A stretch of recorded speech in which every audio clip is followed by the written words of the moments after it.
Who is interested in recapping last session?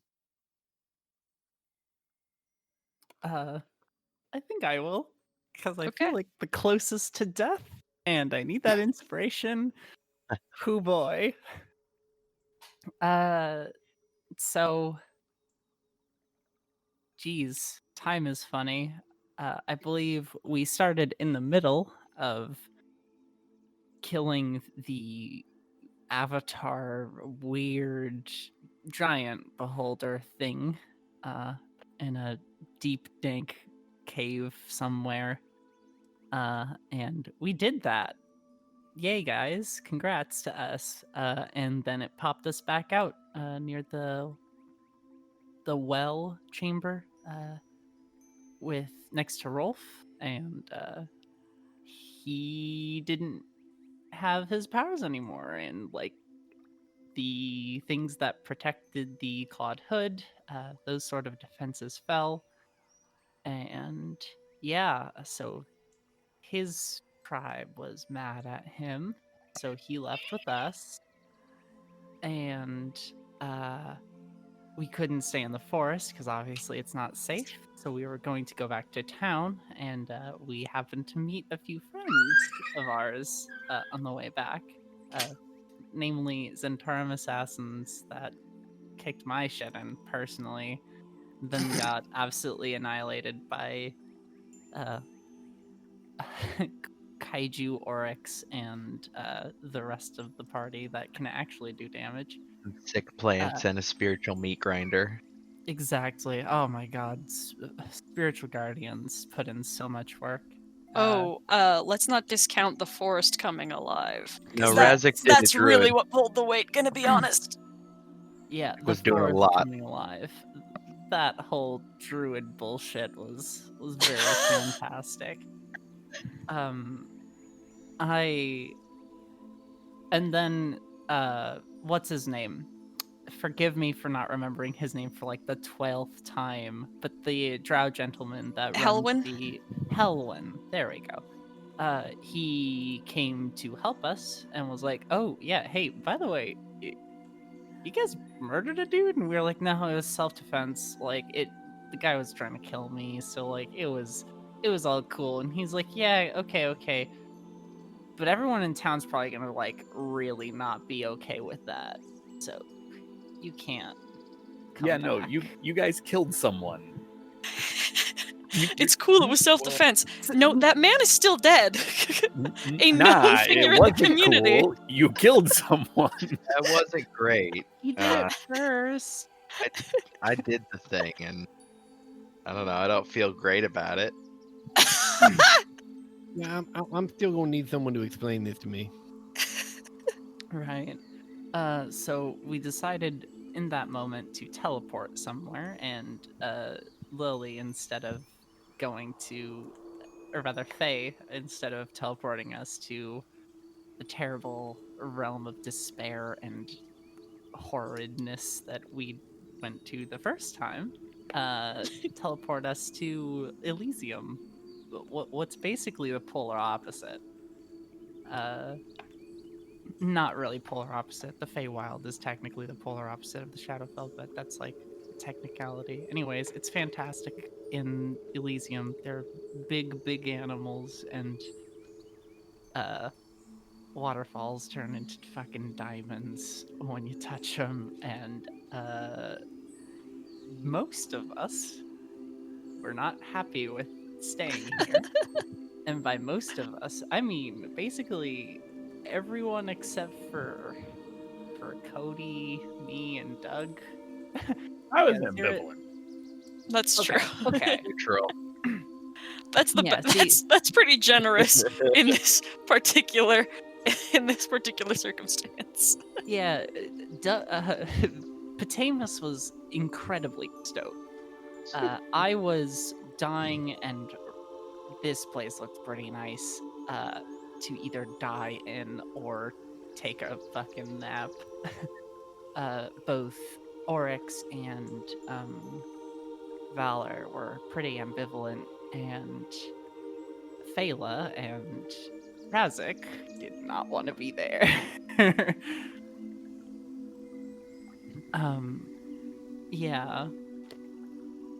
So, Patamus threw a child fit because he's a child.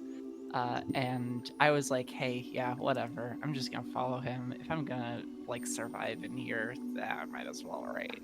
Fuck it. We ball. And then everyone else chased after us. And we ended up resting in this, like, waterfall cave and meeting Patamus's patron. I don't know how the holy thing works. It's a patron, right? That's who you get your powers from. Sponsor. Sponsor. Ooh, I like Ooh, sponsor. sponsor's good. Sponsor. Yeah. Ooh. Sponsor sounds like a more lawful term for it. Or, or, or that I'm in feel like AA. Yeah, I was gonna say. And, Clerics like, Anonymous. Healers Anonymous. Right. Yeah, and Razik and Faye did the thing that is staying up all night. And Pete did the thing which is meeting his dead hero dad in the afterlife and having a very wholesome heart-to-heart before his dad being like, yo, wait, hold on, you're not dead, right? And Pete was like, no, dude, I'm just passing through. I'm just fucking visiting. That was really funny to me. Like, he was like super happy. They had that fucking conversation. He was like, wait, why are you here? Oh shit. You're not dead, are you? He was like, what? Oh, no. I We just do imagine this." that whole change with like drunk history, like voiceover. Yo, dude, you're not dead, right? Nah. Oh my god.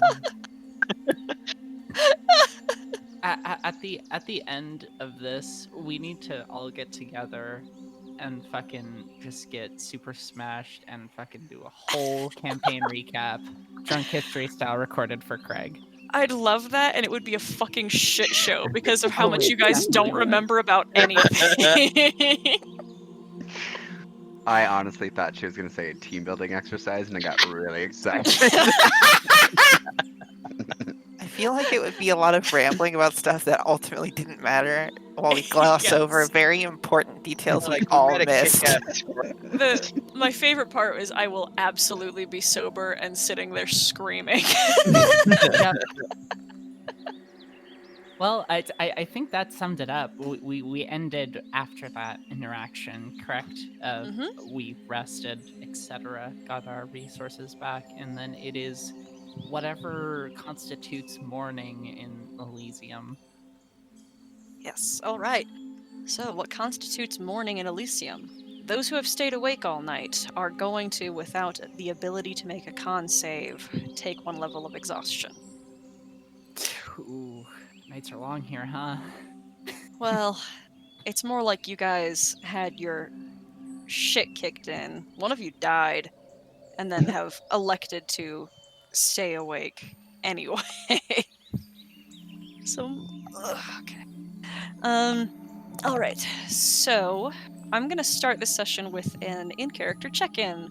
We're gonna see how everyone's feeling about where they're at. And we're gonna start with Pete. Not that he would use those words. Now he slept in Elysium on what I'm assuming is a super soft bed, so he is feeling pretty wonderful. Also, he got to meet his dad, so pretty big life achievement right there. So he's got like no complaints in the world right now. Yeah, and what does coming face to face with Lyra, what does that evoke for Pete? Does that make him feel anything different? Does that make him think differently? Or do things feel the same? We've talked a little bit about like the sort of kind of guilt that he sometimes has about manifesting his own magic versus channeled magic. What does that, does anything change here? I don't know necessarily within the magic, but it's kind of like probably the wrong word for it, but kind of like vindicated since he's been talking to her but he never really got to know who specifically she was. No, vindicated's not the right word. But I don't know. I don't know if it's even in that realm necessarily, but it feels I guess it feels more real to him to like finally come face to face with the voice in his head. And yeah, Okay. can't find the right words for it. No, that's fine. That's fine. I mean, I think I know exactly what you're talking about. And in fact, if if I were in your place, I probably would have also used the word vindicated, even if it weren't the word I had meant. So I'm with you there. Okay. And how is he feeling about staying here? And how is he feeling about what has happened the past couple of days as well? You mean in the past couple days? Well, we've been. How He's been far dealing. back, I guess, are we going with this? Maybe just like since that morning. I think like morning before with interrogation. I feel like that's a drastic enough point to start at. Like, how is he processing what has happened the past day? With the interrogation, he feels, from that experience, he felt like a little uncomfortable just because these aren't like the nice stories that he reads about. It was fairly like dark and gritty, at least for Pete's standards. Then going into the major boss fight, I don't think the Pandaren subplot really had any effect on him. And then going to the boss fight, like, was his a good moment for him because he actually got to resurrect someone. Only seeing other people do it in the past, he was kind of unsure if he could actually do it. So that was a really good moment for him and his journey to become a hero. And then he, as I wrote in like the journal, he feels that Lathander rewarded him by either putting it in Faye's mind or just specifically making it so that he'd transport to Elysium. So this feels like a present or a reward. Reward's a better word for the good deeds that he's done. Okay, I like that a lot. Cool, thank you, Doug. Here we go. All right, Zira. How is Zira feeling and processing? I mean, she has truthfully had a roller coaster couple of days. How is Zira doing, and what is she feeling now? I don't. That's a funny one because, like, I think she came to terms, like, with sort of letting go of, like, the criminal past and, like, all that shit that, like, she kind of pigeonholed herself into and was like, yeah, I'm just gonna do what I want now. To immediately get chased down, quite literally, by the criminal organization, because it's been like years since she even fucking thought of people pursuing her, but like now it's knocking on her door. So like that's sort of a wild thing for her to think about. I think she's been sort of just following Razik's lead because she saw him handle the Rolst Hangwood situation, and then when he was like, "Yeah, I guess it's fucking time to act," and we went down and we fought the thing. That's kind of where her head was. She was pretty in the moment, so to speak, when that happened. And then when we got jumped by the Zentarum, I also feel like she wasn't really thinking that they were coming for her, but rather Rolst. But as soon as she was trying to do the thing in fights where it's like, oh, I'm not the center of attention, I'm just gonna like start walking backwards, and they didn't let me. I'm like, oh, they're here for me too. Ooh, this is bad. This is terrible. So, yeah, I think, and then roller coastering back down to the Elysium thing. It's weird that, like, I don't know. It's weird to her since I guess she's not really particularly educated on like how like deities and stuff work, just because that's not her purview, or just like what she's been educated in. Like she was very much expecting to just get vaporized as soon as she got into Elysium, but that didn't happen. And then she met like some crazy powerful being, and it didn't vaporize her. So like it's helping. I feel like it's helping her not be pigeonholed into like the, oh, you are a criminal, you have to be bad forever. That's just you, and more just like, yep, I'm gonna do me forever. I don't know. I think focusing on not dying is her main thing right now, but she's definitely anxious about how to deal with this whole Zent situation. Because I don't know. I think other than like posturing at the dude, being like 30 grand, I feel like I'm worth more than that. Like the reality setting in that 30,000 gold for one head is insane amount of money. Like that's crazy. So like it's either they're going to just send people forever because the bounty's just going to be outstanding until I die or turn myself in, or like I'm going to have to disappear, change my look, like, or just confront whoever posted it and be like, hey, I'm here now, what the fuck do you want? But that also, I don't know, she's convinced right now that that could be a death sentence for her, but like it also might be a good something. I don't know. Yeah. Okay. She's been fucking, when she's done with recouping, she's gonna have a lot to think about. And how has she been processing? Like, how has the night passed easily for her? I think we talked a little, like, we made mention of like, well, she's got a really high passive. There's a high chance that she might have been woken up by Pete. And Yeah. I think Zero would have definitely been asleep at the time that the fire opened, but I feel like even with a reduced passive, wait, you don't have the the Raven died. I don't have my 20. Yeah.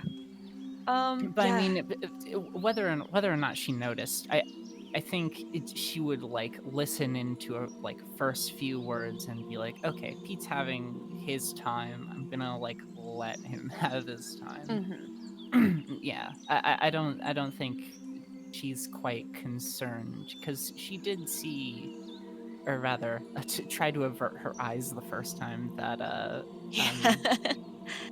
Lyra just crawled out of the fire and was like, oh, well, I'm gonna die now. And she's like, oh no, this is fine, I'm not gonna hurt you, you guys are like guests here.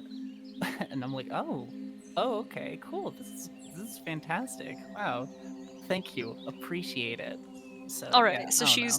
she's kind of having an uneasy, relaxing time here, where she knows that she's safe, but feels like the presence of the possibility of a threat. Is that how she's feeling here?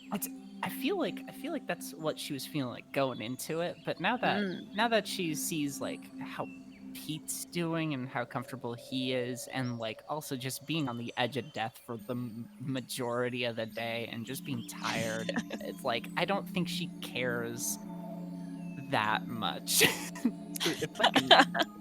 If fucking death comes for her, it's there. It's not gonna be at the hands of some fucking asshole. It's gonna be like vaporized by a god or like some crazy wild animal in Elysium. So it'll be quick. But no, the night's been passing okay. Like she fucking drank from something that she didn't pour once. And like partook in food that she didn't witness being cooked, or like wasn't hers for the first time in ever, actually. Yeah. Like, since joining the party. So that's pretty comfortable. I feel like she's pretty comfortable right now. Or all right. apathetic. Yeah, okay. she might just be like, well, fuck it, it tastes good. All right. Awesome. Thank you. All right. Let's do Valor next.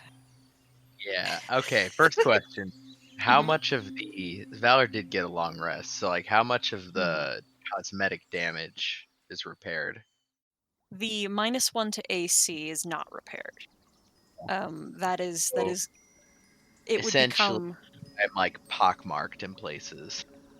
yes, and like there's still like for those who have a sense of smell, you smell rusted. You can look down at yourself Mhm. and see that parts of the armor have just fallen off. Like this is irreparable. So I probably just need brand new armor. The Mhm. splint is what's cocked.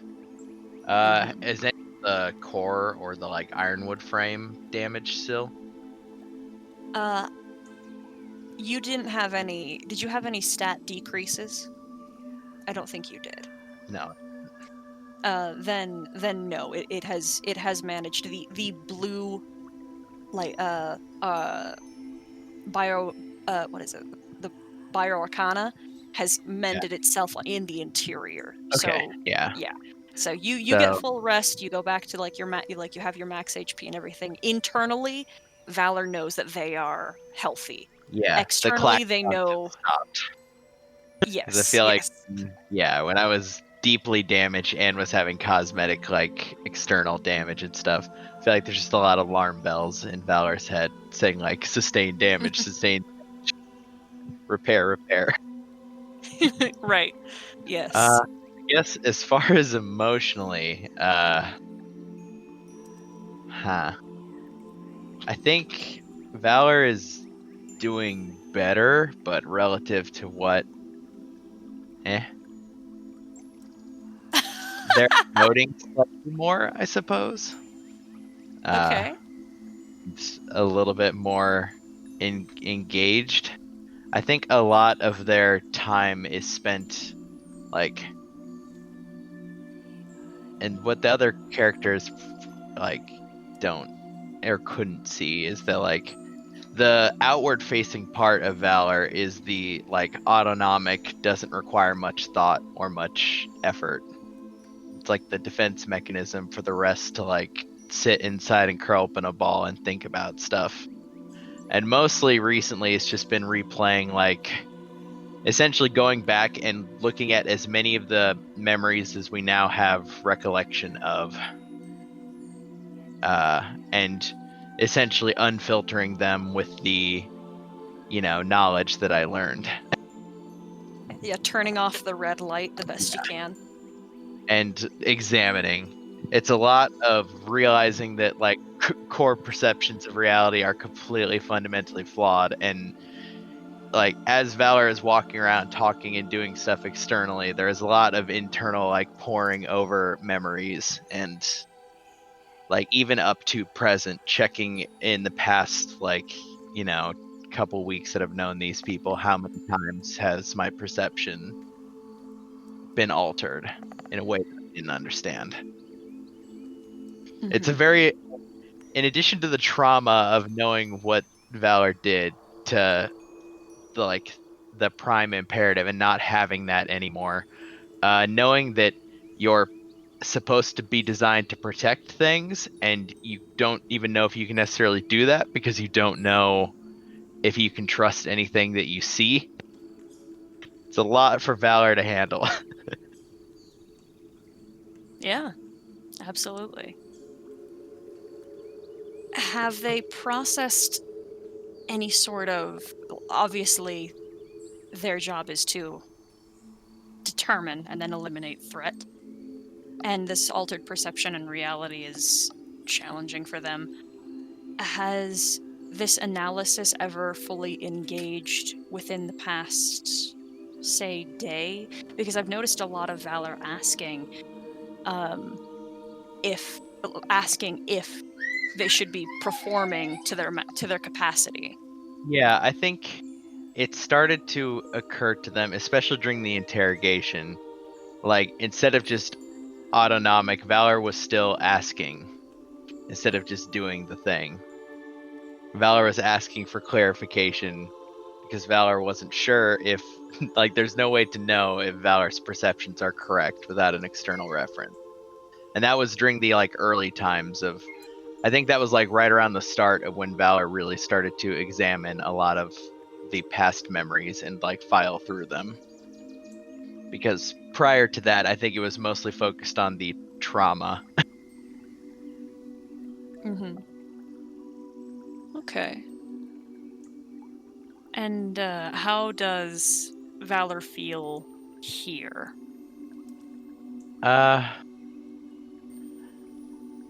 Mostly, not much of really anything. Like, a lot of the specifics of the last 24 hours have kind of been lost in their import on Valor.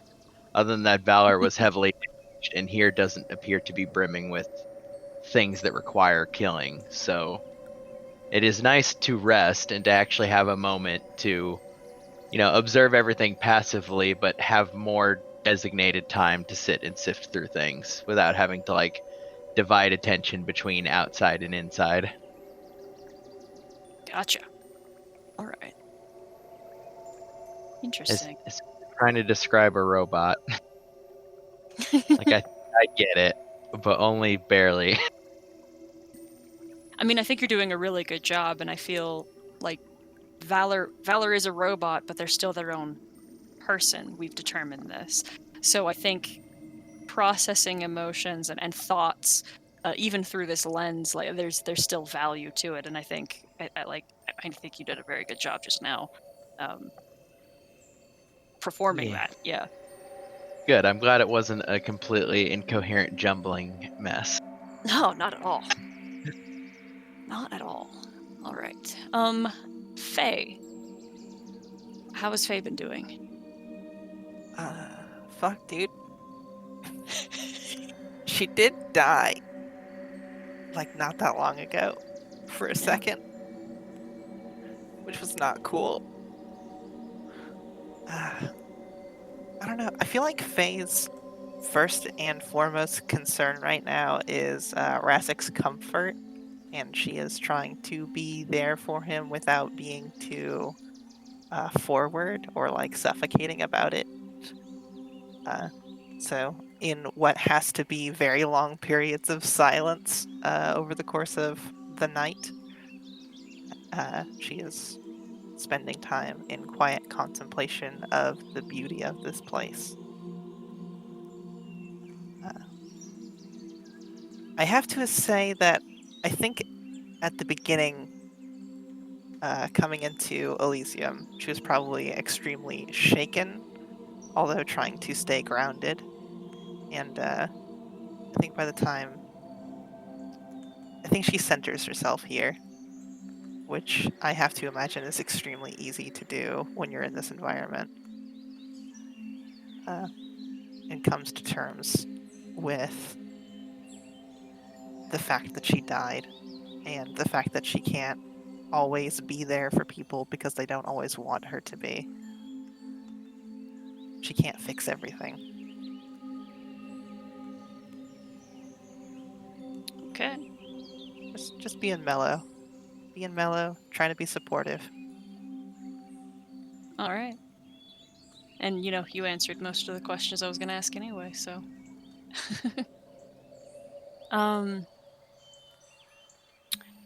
Oryx. How is Oryx feeling? Waking up and realizing that the damage from that fight has continued, Well, I has wouldn't. not recovered, Uh-huh.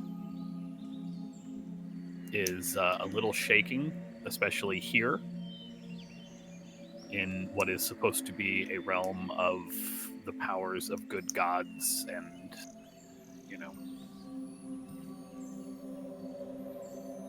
it's sort of, she's feeling taken back a bit because she's got her wings back, yes, but now they're crippled again. And she's in a place where she knows this isn't for her. She doesn't belong here.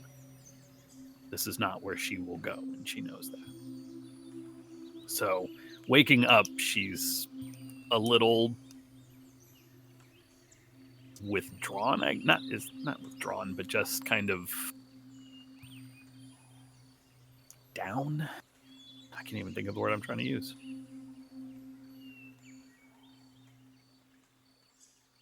I would hold on to that thought if I were for just a little bit. We might come back and do some more checking in this regard in just a moment. Well, it's also kind of paired with the fact that another of Decanter's supposed allies, she's realized obviously that Rolst is not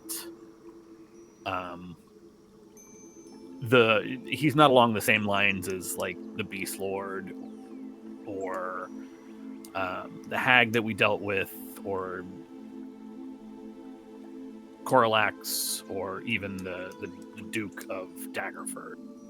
But that issue, as far as she's aware, with the Great Mother. What did they call her? What did they call called her? her the Great Mother. Great Mother. I got it right. Ooh. Far as she is aware, or as far as she kind of thinks, that issue is partially resolved. The ties that the Zentarum have over the Hooded Claw tribe, I mean, I guess they still theoretically can physically threaten them, but without the avatar of the Beholder avatar that we killed, kind of encouraging that connection, as far as she's concerned, that is one less feather in a Beholder's non-existent hat. So that part feels, at the very least, like a success. And if it means what it meant, then you know what, that's a price that gets paid. Okay. We'll get to Razik, but we might as well handle this moment now while it's at the forefront of my mind. Oryx, you've experienced some curious events in your life overall. Like the excommunication from your tribe, and then the creating a new tribe and creating a new culture. And some force, some power out there that is giving you strength in some fashion that is hard to pinpoint. And during the night, you have a dream that is unlike any dream you have ever experienced. It feels as if you are living through memory, but these memories that you are seeing are not... It's not that they're not your own. They are very much absolutely your own, but they are things that have not or might not ever happen, but at least have not happened yet. And you dream of being home in Lork, in the colony. You dream of being welcomed and embraced and cared for, and later dream of a reunion that you never could have expected with every member of the Platinum Centurions. And this goes beyond your own knowledge of this group. It is their predecessors and their predecessors. It is knights upon knights, heroes upon heroes who have borne the title and have dwindled only to you, each of them expressing their admiration, their gratitude that you have held the mantle with dignity and endurance. And among them, obviously, there is Aachen and the others, the elf and the dwarf, and the others who you have come to care for as family and have shown you the meaning of compassion. And they, amongst all the rest, express the most pride in you, in actions you recall and things you do not remember. But you, in this dreaming moment, remember them to be your own actions. You feel bigger, older, and stronger, and different, but it is still Oryx. And that is the impression, the feelings that she wakes up from. And I think that there's still that jilted reality that you expressed, where waking to what is a painful reminder of her past is still disheartening and disorienting. But that dream is still very vivid and present in Oryx's mind.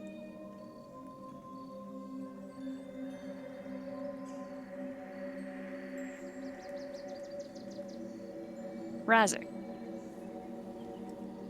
Razik has been sitting out by the waterfall all night. The stars and the moons and other planets have been moving for hours, but the sun has never set. There has not been a creature that has approached this grotto, this cove. And besides Faye and Valor unmoving and Faye quiet, you've been alone. How is Razik doing?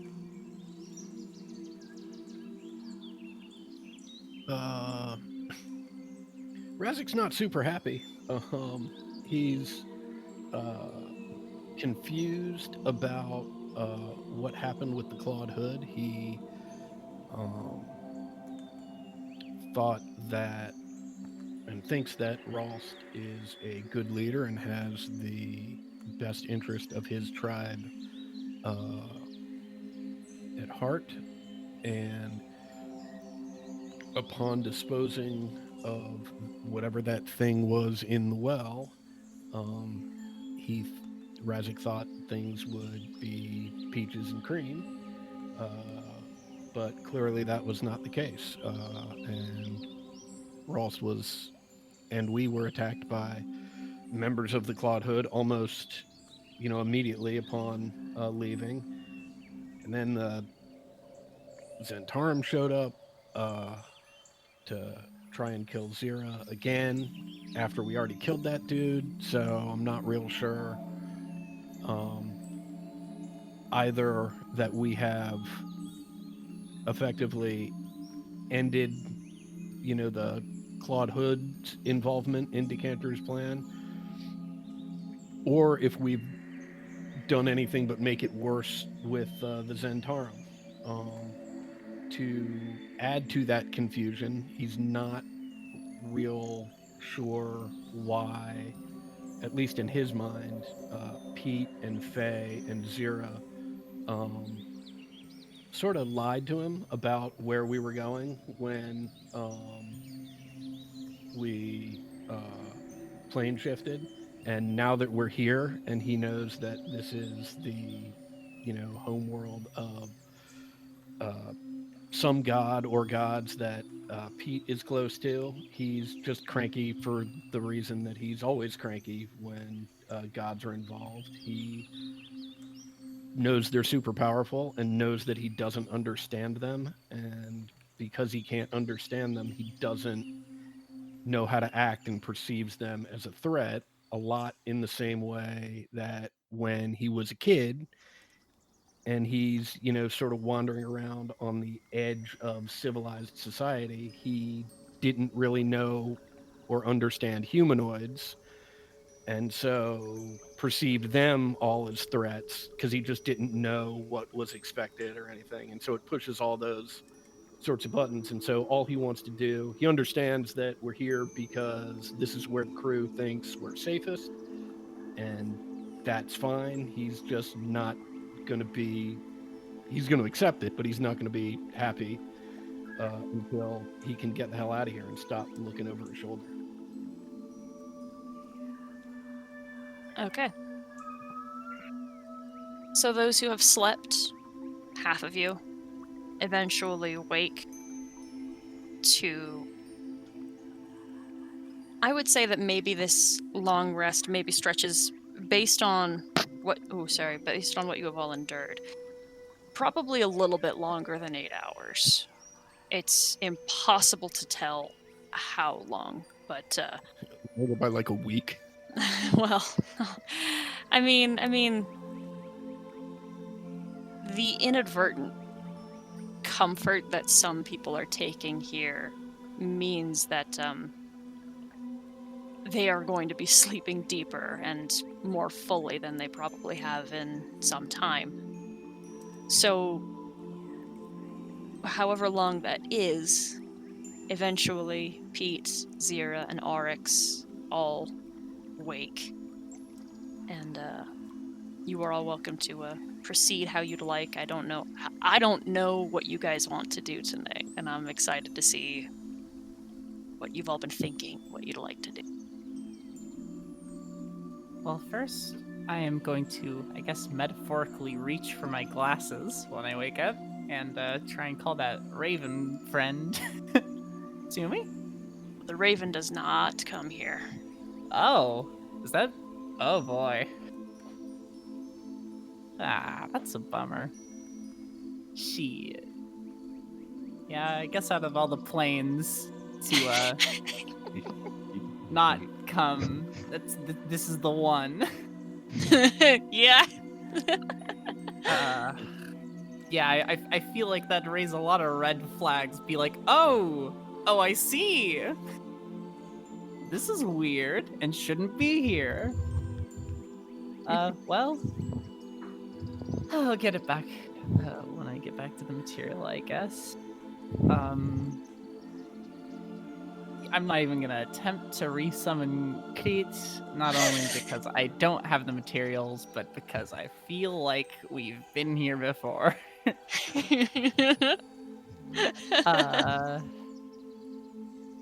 I'm just gonna be relatively quiet and follow Pete's lead. Let him do the talking to whatever angry party members are waiting outside for us.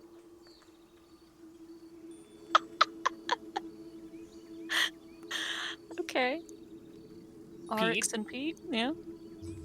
Oryx slept outside, so Oryx wakes up, looks over at Razik and Faye and Valor, who have been up all night, and just kind of gets up and dusts herself off.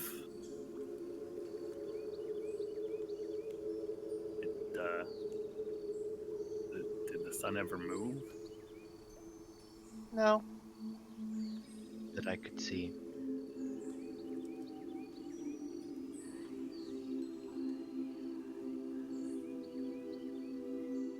All right, Pete, when you wake up.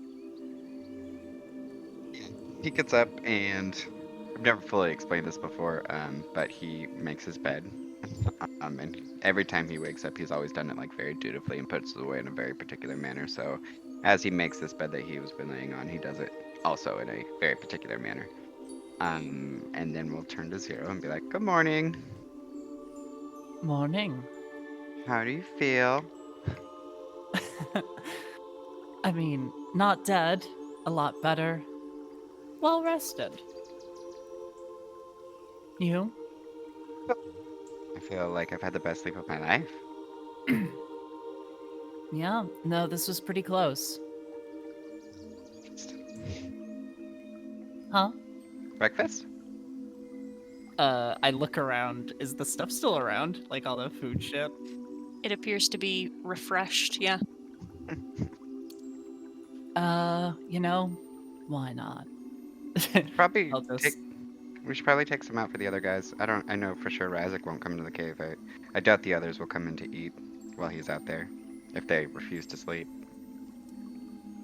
Well, I like bring like a bowl of like mixed fruits and shit to the bed and kind of like lays around. I feel like Razak had something to say to you, so why don't you do that and tell me how that goes?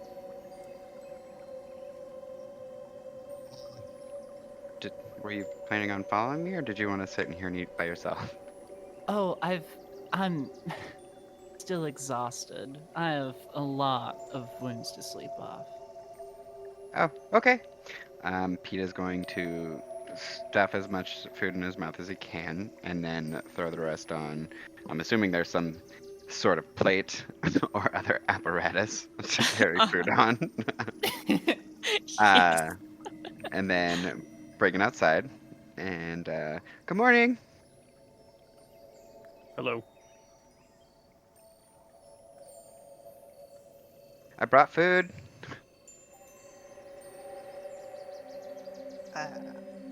Thanks. Probably eat before we head out. Won't cut into our rations. It's also free. I do not require food. I do remember that. So barring Valor, I brought food. No, thank you. And Razak eats a good berry and then shoves a good berry into one of Valor's. Do not require this, but thank you. Stop. So you say, Valor. So you say. Spirit, it's food for the spirit. Chicken soup for the soul. Oh, good berry for for the soul is absolutely my new status. Did you know that Valor's fighting spirit runs on good berries? And if, and if Razak ever stops putting good berries in their helmet, it will just stop. Valor's metabolic system doesn't require additional energy, but when you put it in, it comes out as fighting. He has too. They have too much energy, and they must hit things now. Yes. Sorry, continue. Anybody else? I'll take some. Thank you. Where did you get that? The cave. No, thank you. I mean, it's good. As a reminder, Lyra did promise no harm would come to us, so I assume that also covers food. I appreciate that promise. I have a feeling they don't go back on their word here. Okay. You found the food in a cave, Pete. I don't think I want any. I appreciate the offer though. Thank you. Okay.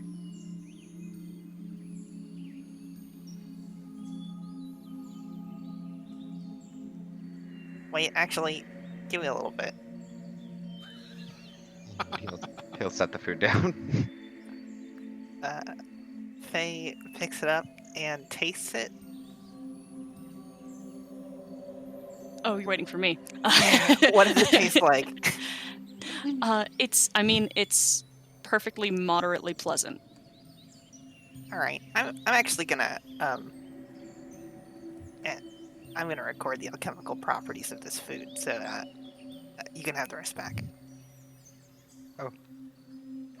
I'll take some more. Okay. There's plenty. It as soon as you take it, it seems to replace itself. So Faye puts on goggles and produces her alchemist kit and begins taking notes. Do mean inside the cave at the table, not like when you bite it, it grows back. That would be weird. Would it? I mean, we just helped a werewolf tribe who hunts and eats trolls, so that's like not even the weirdest meal situation we've dealt with this week. Would it really be weirder if the food grew back when you ate it than the chime water or the giant animals? It's not. Weird about giant animals. Doesn't This make is it not weird though. This is a strange place. I just feel like weird might be sort of normalized.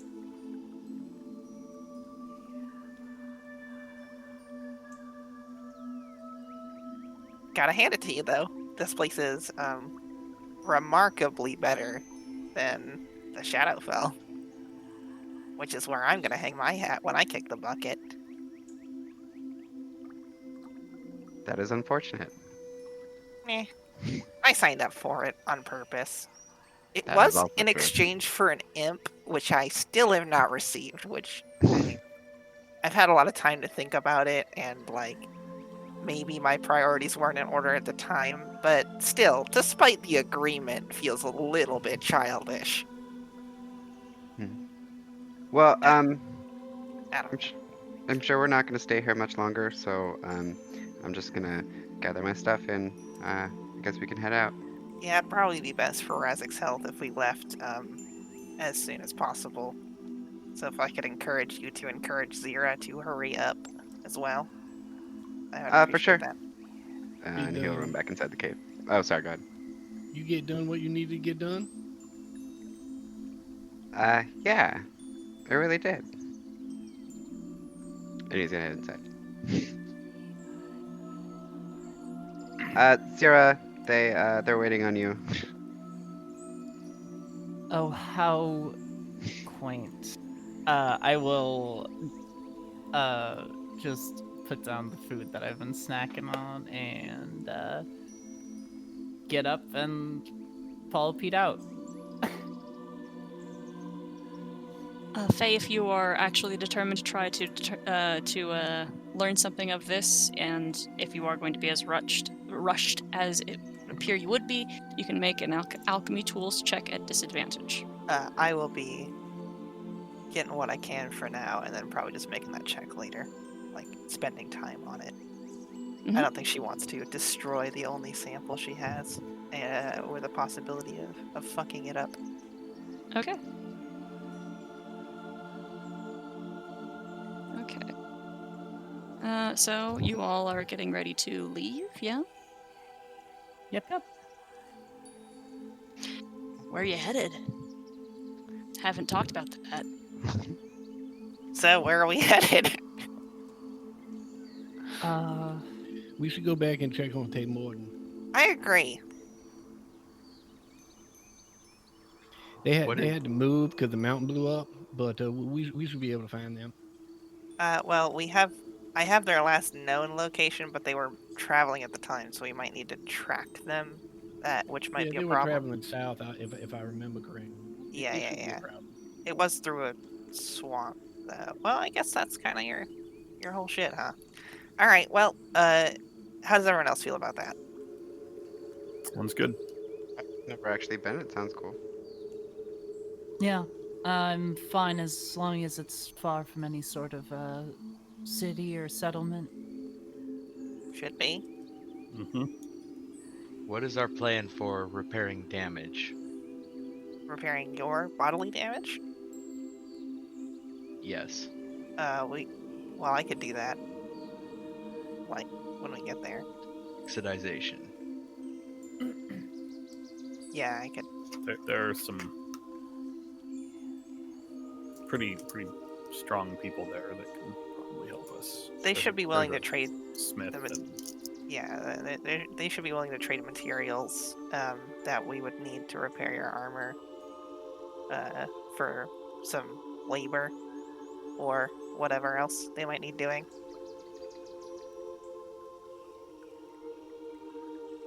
All right. Everyone hold hands. Wait. Yep. No. We're being really bad guests. I'm gonna Sorry. go thank her. Sorry. I'll be right back. Guests? Oh. Okay. No, run back inside to the fire. Hey, Lyra? Hi. Hi. We're leaving soon, and I don't expect us to come back anytime soon, or ever. But I did want to say thank you, not only for providing a safe place to stay, but also for last night. That meant a lot. Oh, good. I'm glad. Me too. Anyways, if I get the chance, I'll talk to you again. You should. Okay. Bye. Bye. And then I'll run back out. Okay, ready. All right, you all link hands and Sorry, Van- wait. Hmm? Sorry, who did you go talk to just now? Lyra, the one who's been helping us out this whole time. The Oh, fire you- paint. Mhm. You met them. Oh, that's yeah. interesting. I am sad I missed out on that, I actually. feel like you didn't. I feel like I did. Oh no, no, you did. You were out here the whole I time. feel like I was standing out here with Razik as a show of solidarity. Sorry, this is above board now. I thought it was like when the fire erupted and the voice came through. That's when Razik was like, "Peace." Yeah. it was I- the first time the fire spoke, he left. Yeah, I followed almost immediately. I never stuck around to figure out what came out. Gotcha. Yeah, as soon as the burning bush routine started, he needed the fuck out. Yeah. All right, well. Okay, we leave now. Yes, please. Okay. Wow. That's fine.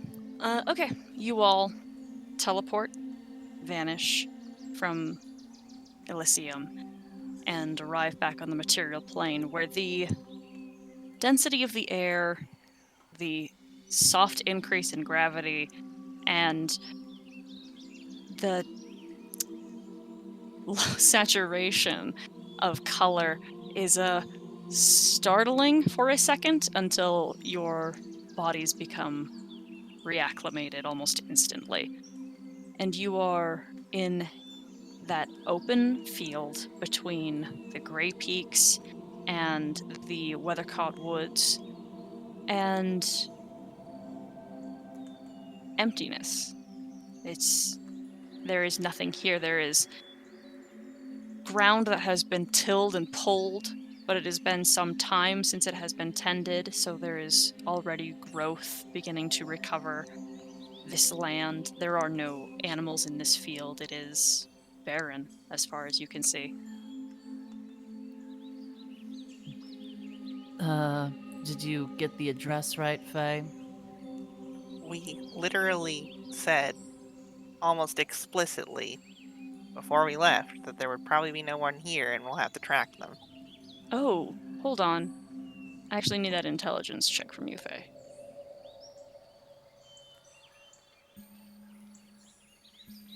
Yeah, I figured it'd be fine. Just wanted to check. Thumbs up. Mm-hmm.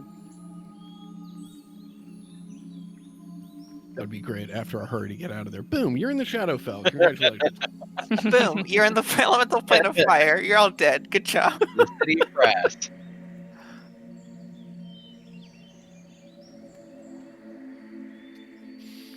Yes, he did much more like it.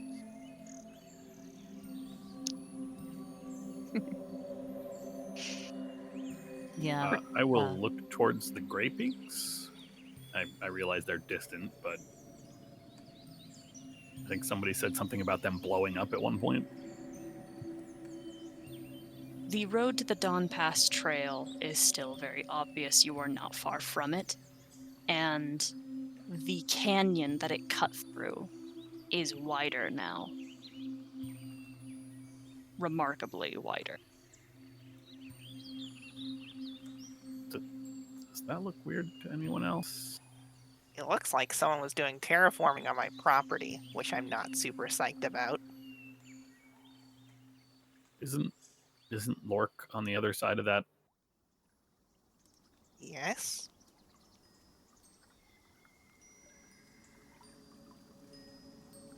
Why? I'm just trying to figure out why somebody would widen this pass, except to, move more people at a time through it, which would only be necessary with a lot of people at once, like, say, an army. Maybe too many people press that button, and all the things collapse that cavern. I can't imagine that was the case. Although, it's not technically outside the realm of possibility. What button? That's probably a story for another time. Don't push that button. There's no button. Never mind. I could show it to you sometime, although I'm sure you don't want to interact with it. Does it explode things? Is it like a... No, it creates a copy of yourself that dies in about 24 hours, which did cause an existential crisis within the majority of us who saw it. So,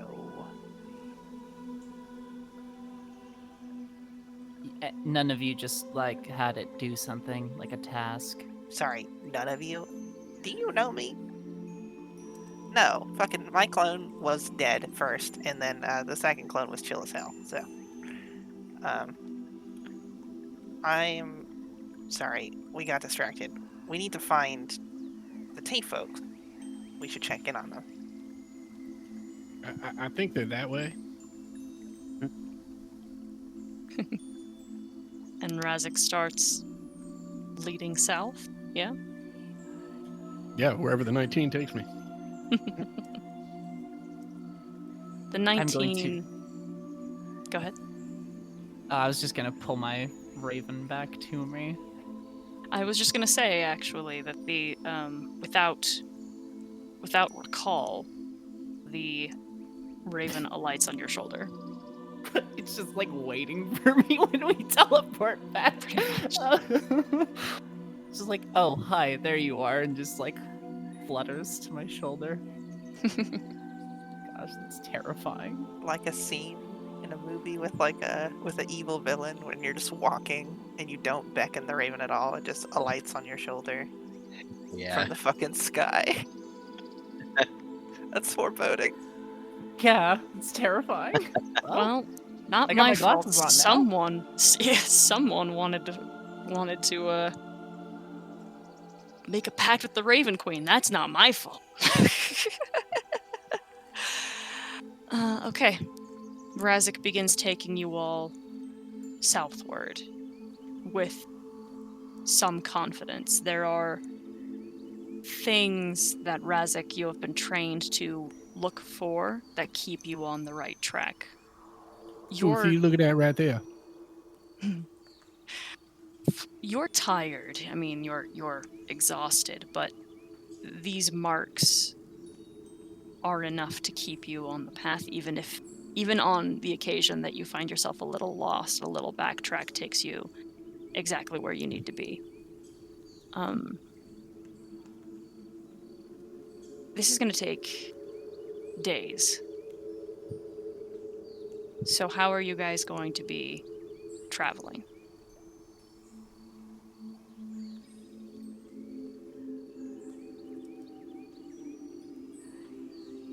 Huh. Oryx will assist with the tracking as much as she is able to help offset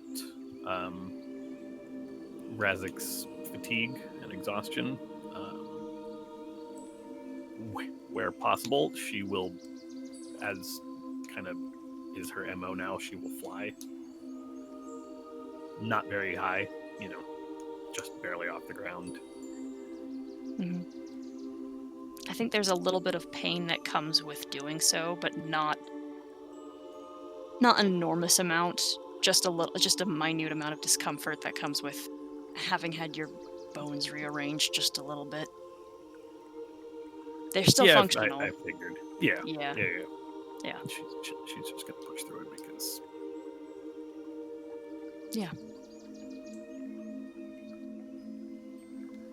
Anyone else have anything specific they would like to be doing or keeping in mind while they are traveling?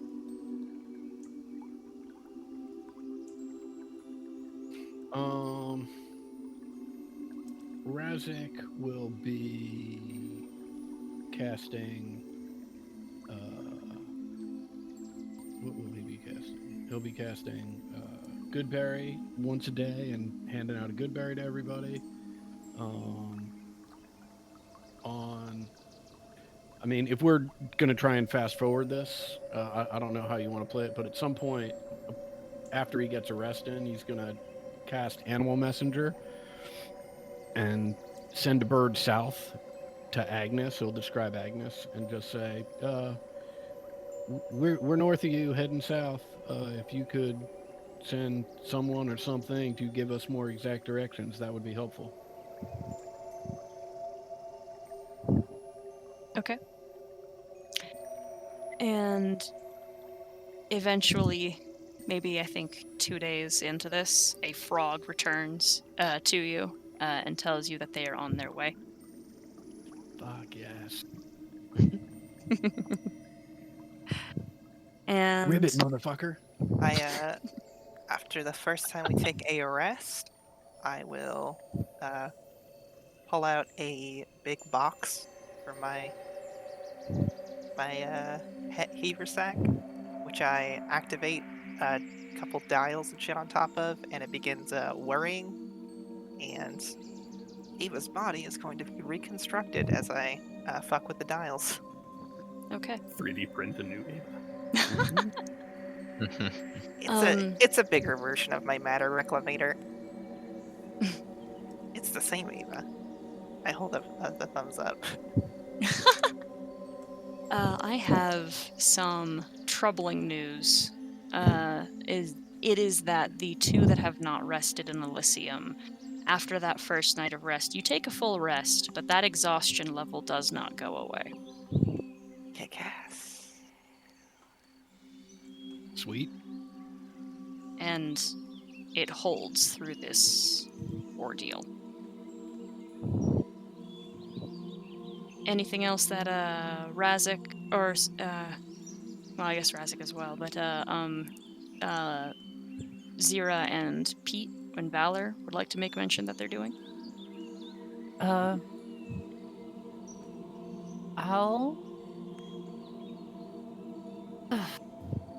probably be mostly in bird form, rarely touching the ground, and if Valor will let me perched on their shoulder. Yeah, I mean, Valor was going to carry anyone who wants carrying. Yeah, I don't know. Zira, like, I feel like a few hours into the journey gets concerned about, like, people tracking her and just kind of, like, poofs into the bird form and, yeah, just sits on Valor's shoulder, or when they need scouting, like, you know, picks up, like, a fucking CB and, you know, does the vulture thing. Yeah. Pete would also prefer to be carried. Yeah, I mean, Valor's gonna offer to Prey and Pete.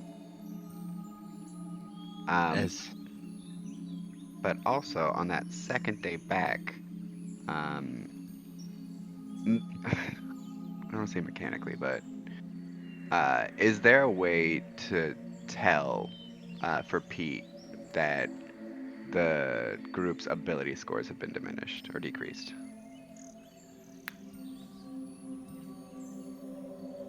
Roll medicine. Sure.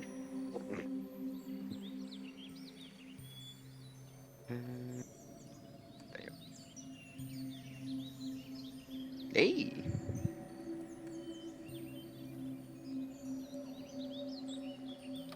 I think that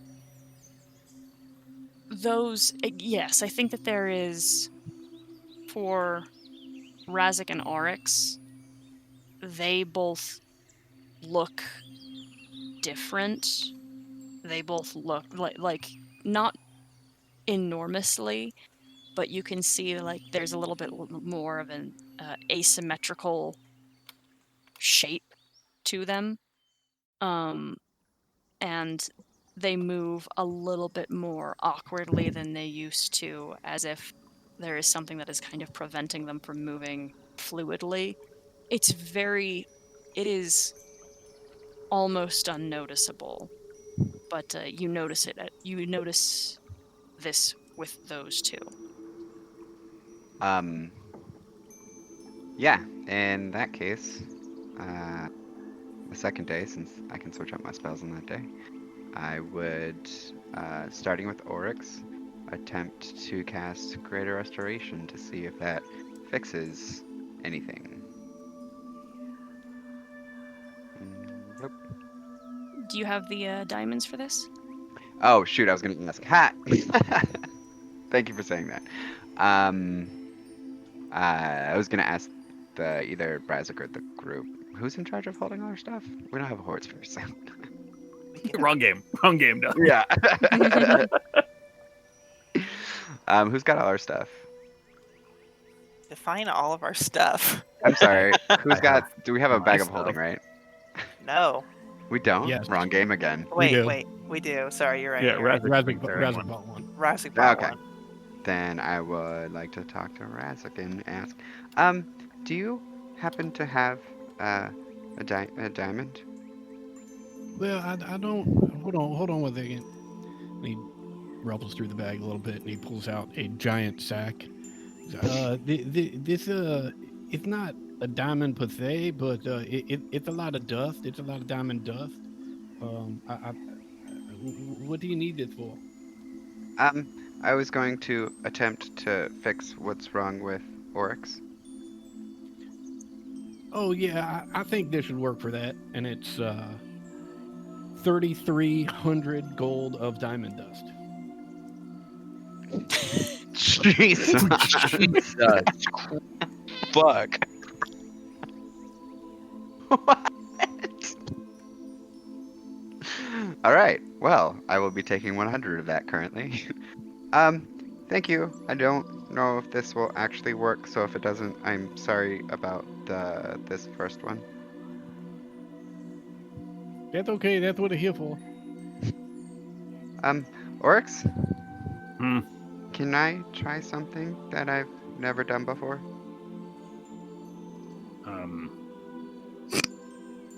Yes. Okay. Great. I just need you to stay very, very still. On me. Yes.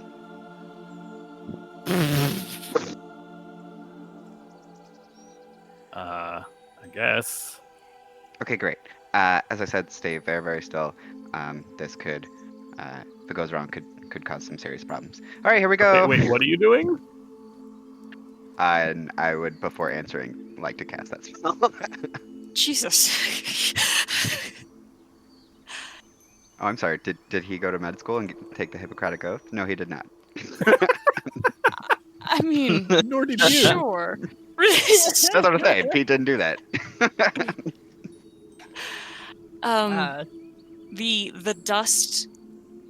The dust picks up and helixes around Oryx, her arms, legs, tail, and then body, and then dives into and pierces into your skin, and it hurts because you are being at once assaulted, and then all of a sudden your bones are again rearranging themselves as you straighten out, your posture fixes, your smile straightens, and everything is set back to how it was. How does that feel now?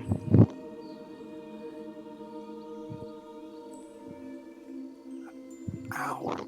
But also, thank you. I'm just gonna lay here for a minute. Okay, great. I can do that one more time. Who's next?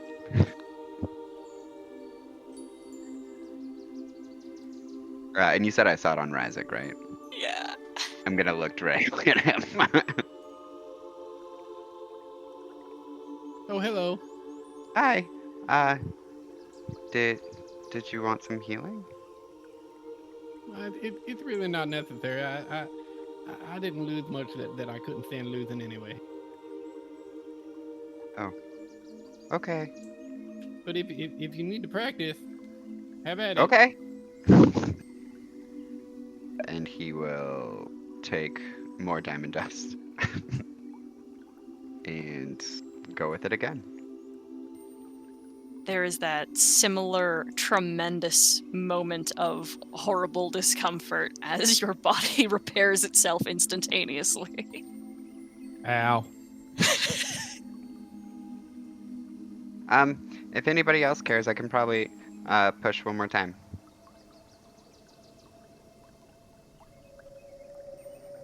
I look at the Zira bird and then at Valor. Did either of you sustain any? Oh, right, his rest. Not know that this will help. Couldn't No hurt. out is required.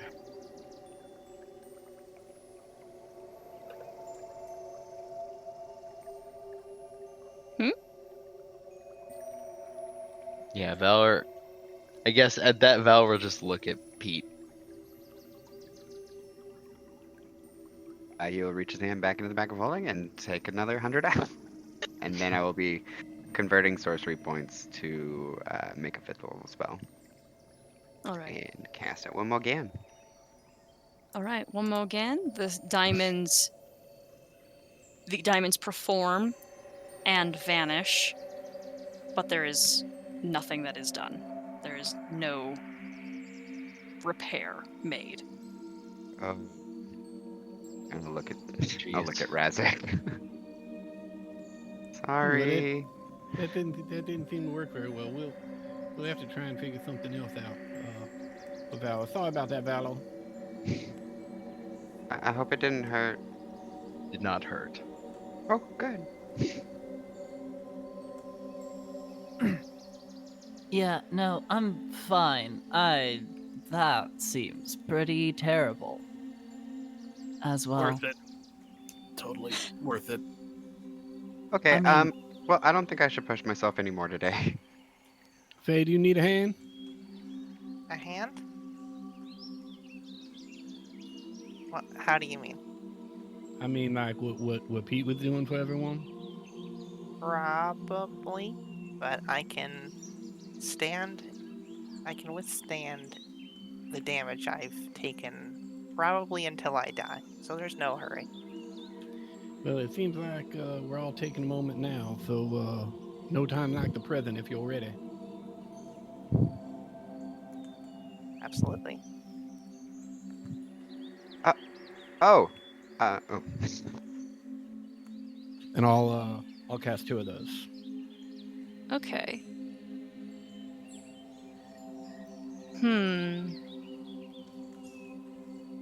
This isn't going to affect Faye the same way that Pete's magic does. There is still like the sudden jerk as your body is suddenly revitalized, and there is just a roar of blood through your ears as your heart almost goes into arrest, trying to keep up with the repair that is happening internally, and you remove the first removes your exhaustion. Nice.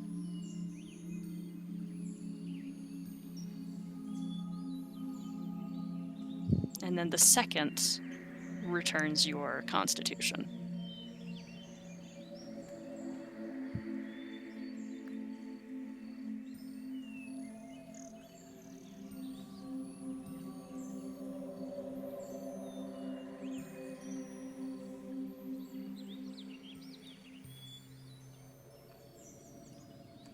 Right, folks. Anything Just else? an FYI, was that the situation with me, the one that Pete cast on me removed my exhaustion? It did not. Okay, so But that is fixed the because he charisma. was. Yes. Or it fixed nothing. It fixed your charisma. Got it. The thing is he was targeting a specific effect that he was able to see. Got it. Yeah. Perfect. Yeah.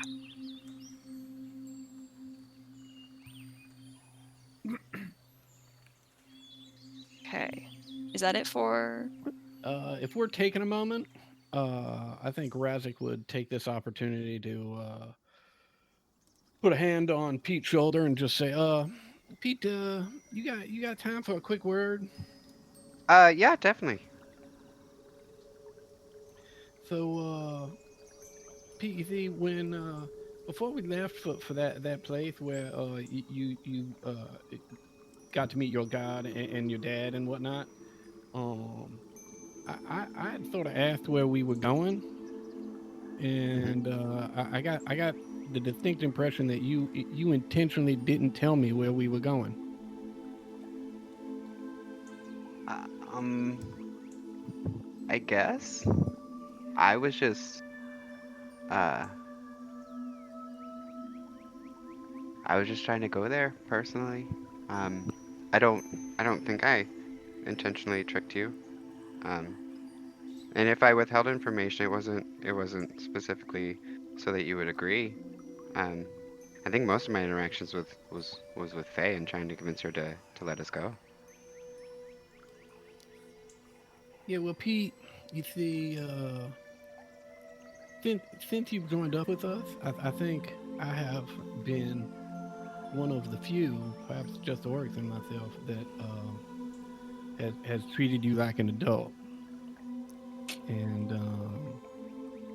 I think part of treating like someone like an adult is giving them all the information that you have that they might need in order to make a good decision. Now, that doesn't mean we always have to come to agreement on those decisions, but it does mean that I have to give you all the information I've got about that decision. Do you understand what I'm saying? Yes. Do you think we're going to have this issue in the future? No, I think I got what I needed from there, but I don't think that's the point of this conversation. I'm really Well, sorry, Razik. I didn't mean to make you uncomfortable, and certainly when we got there, I didn't take into account your discomfort. I was self-centered, and I think more importantly, I was unkind to you, and I didn't mean for that. I just had blinders on. You're a really good friend, and I know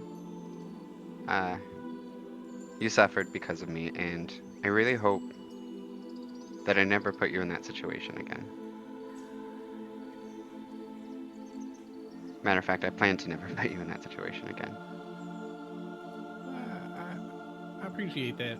You're a very good friend too, and you're a very good member of this tribe. In fact, that's really what I wanted to talk to you about. You're a very good healer. You're a much better healer than I am, and I have some questions for you if you don't mind.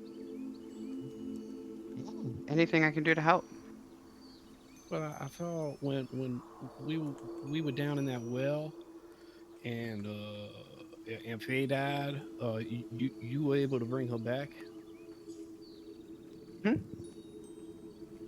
Well, I don't know if you remember me telling you, but something similar happened to Oryx, and I brought them back. Mm-hmm. No, I remember that vividly. Yeah, and so they were both alive, and then they were meat, and then because of the things that we did, they weren't meat anymore.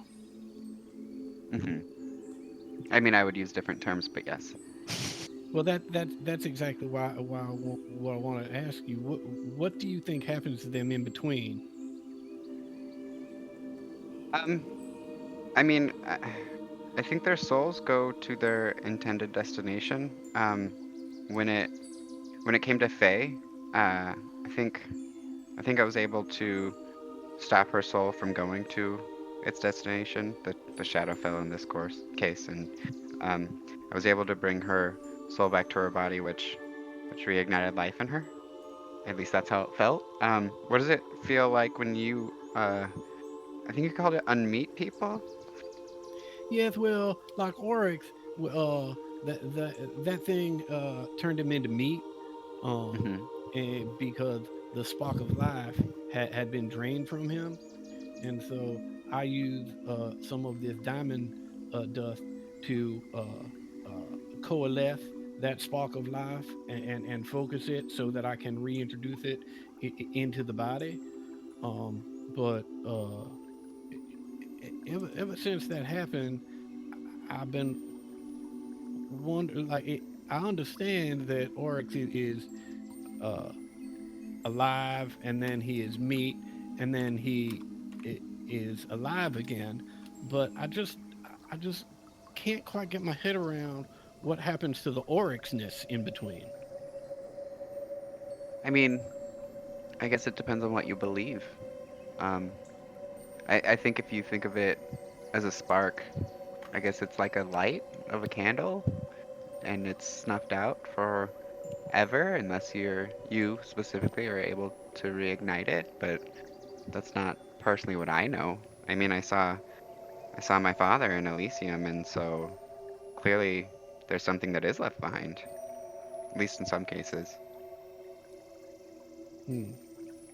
So according to your belief, you're able to sort of intercept. You were able to intercept the Fayness before it completely escaped this plane and reintroduce it to the body. Mm-hmm. Well, that's helpful, Pete. Thank you. We're welcome.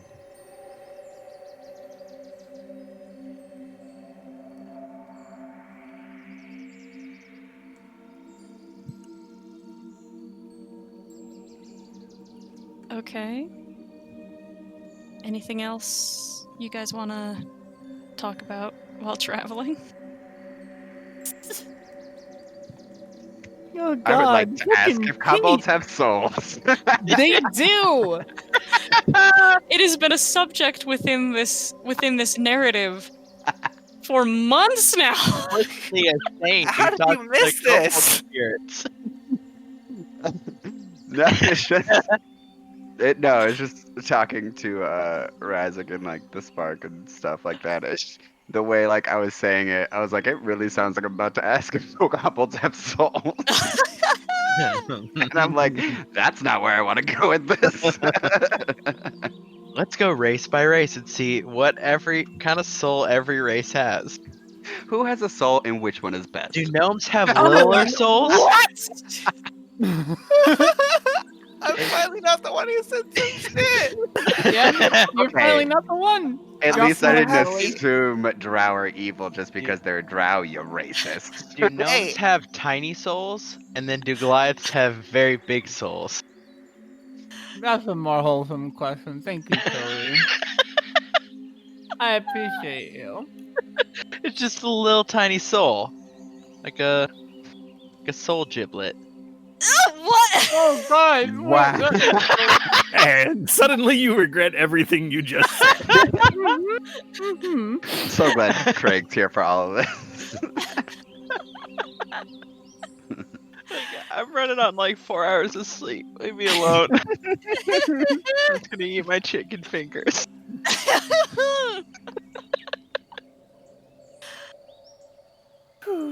Okay. Back to my question. Does anyone have anything they would like to be doing for the next couple of days? Ah, Hold on fuck. one sec. I just realized I left my cart ballast in town. Shit. Who wants to come help me get some wood? What? I need to get some wood. I need crafting materials. I have a hatchet. I can help. I would appreciate that. I'm trying to make a gift.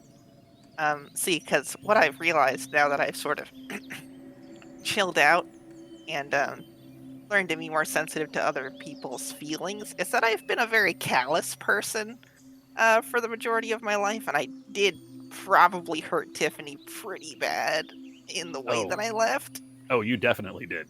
Oh, She great. was- I never asked because, again, I was a callous person and it just kind of hadn't occurred to me. Well, it did a little bit. I did write her a letter. Oh no, she. I mean, I only knew her a little bit, but she was definitely upset. She was pretty mad. I mean, she was more mad at Panrin still, which I don't really get, but she was definitely upset at you. So I Yeah, that makes sense. I'm going to apologize, obviously, because the way I acted was wrong. But I'm also going to bring a gift because I saw that she was struggling, and I don't know. I thought it would be the thoughtful thing to do.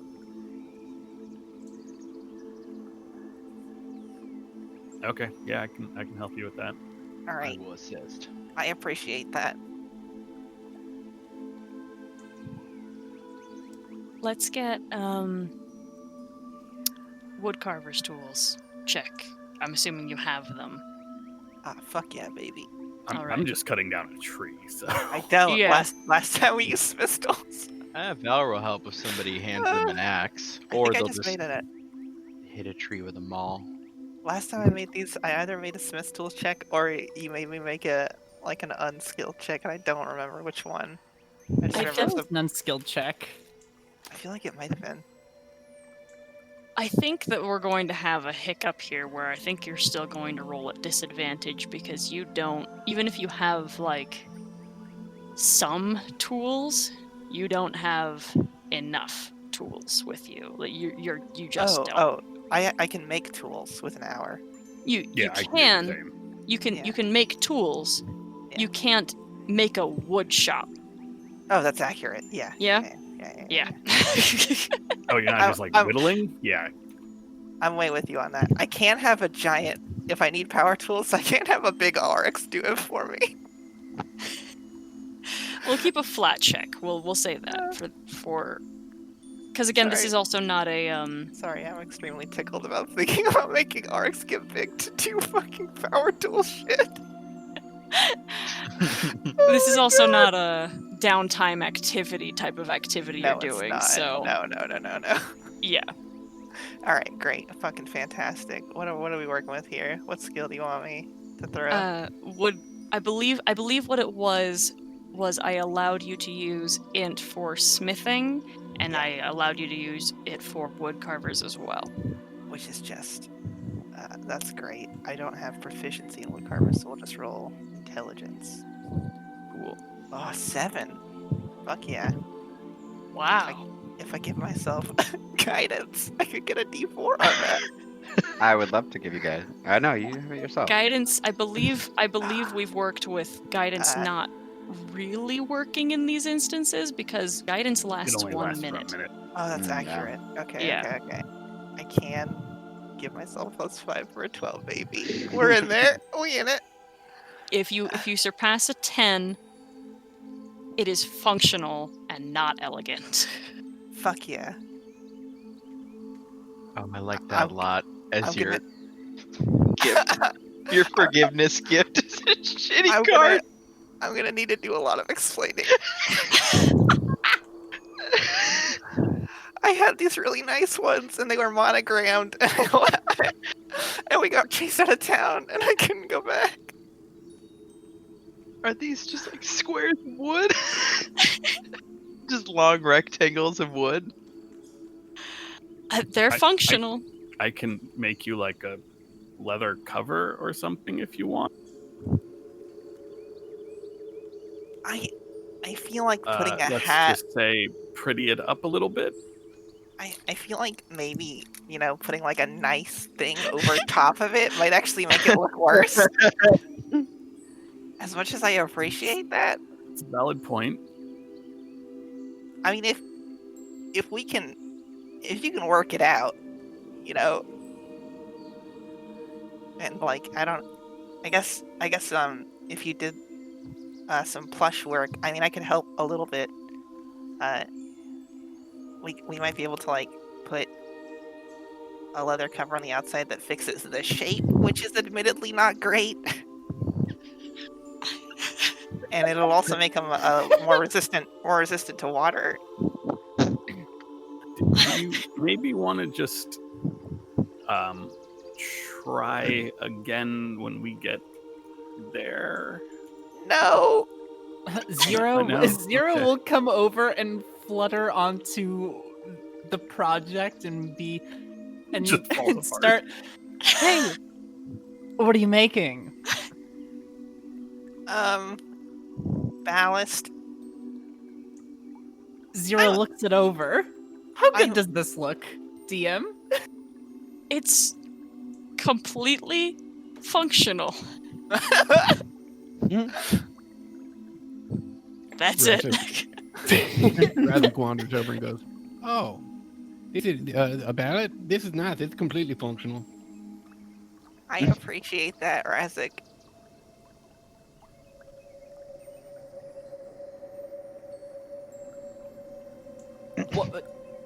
What happened to the one before? I left it in town. It was in my in room. I can't just like carry this around. I don't understand how is this one's functional. I mean, it is functional, Razik. That is an accurate statement. Although it's starting to sound less like a compliment the more you say it. It lacks symmetry.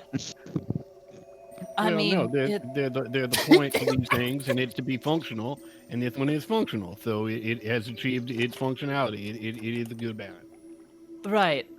I forgot to ask or care the first time, but now since we're all here, for Tiffany. who's that?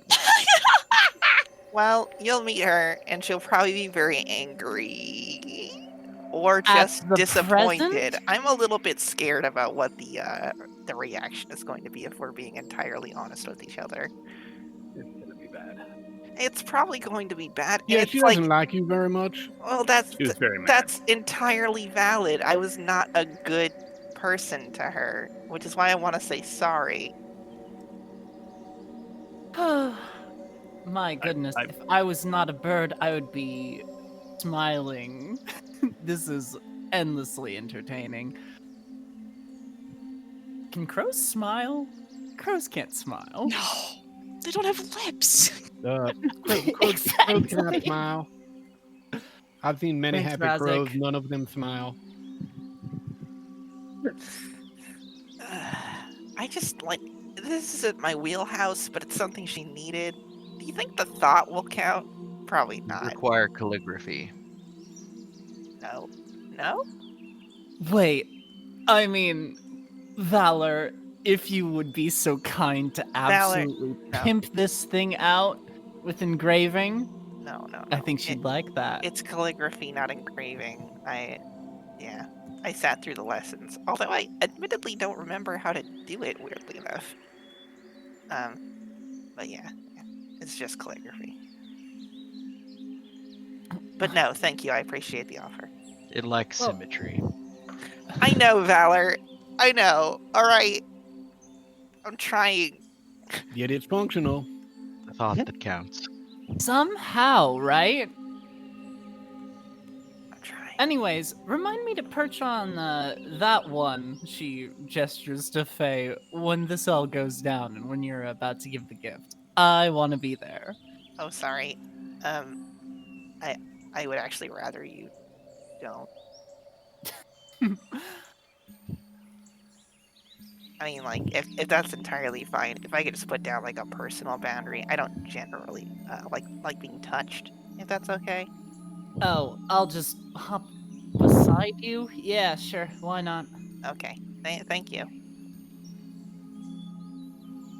Yeah, I feel like that's why I've been on Valor. The bird claws seem kind of, bad to touch. Oh, it would bother me less if you were an animal. I am. Oh. Concept, right. Yeah. I don't know. It's not worth getting into. All right, great, fantastic. So Oryx, I mean, we could put like a leather. Do we have leather? I feel like we might be putting the cart before the horses here. Apparently that's a Never- bad thing, so we shouldn't. Oh my god, What? that's what, right. That's what Razik told me. I think Regardless, Faye I actually, think we can. Oh no, it was Faye. Yeah. Yeah. Yeah, you told me that was a bad idea. So, but we can probably find some leather along the way. I mean, we got what? Do you think, Razik? Another day or so at least. Razik licks his finger and puts it up in there. Yeah, I think a day and a half. My imagining of what was going to go on changed. I admittedly don't have that much experience with leatherworking, but now I'm thinking about it more like upholstery than just like a flat cover. I think that could actually do it a lot of good, and I appreciate the offer. Thank you. Yeah, no problem. We just gotta find a few deer or something along the way, and I'll need time to tan it, so it probably won't be ready by the time we get there. Now that I actually think about it, Oh, that's a good I point. just want to try. It needs something. I appreciate the thought. If it's ready, it's ready. If it's not, it's not. It means a lot to me. Thank you.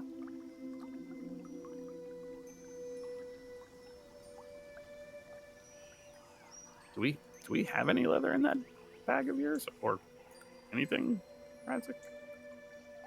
Hold on, let me check. Yeah, fucking last time we asked for something specific, he had it, and like The idea. $300,000. Razik has been taking care of his tribe. You The know i- what we've got? The We've got one idea. of these left. Whatever the raw material was that could make the not quite but almost cloak of the bat. Oh, the cloaker. Oh God! We've got That's that. that's gotta be so advancedly rotten by now.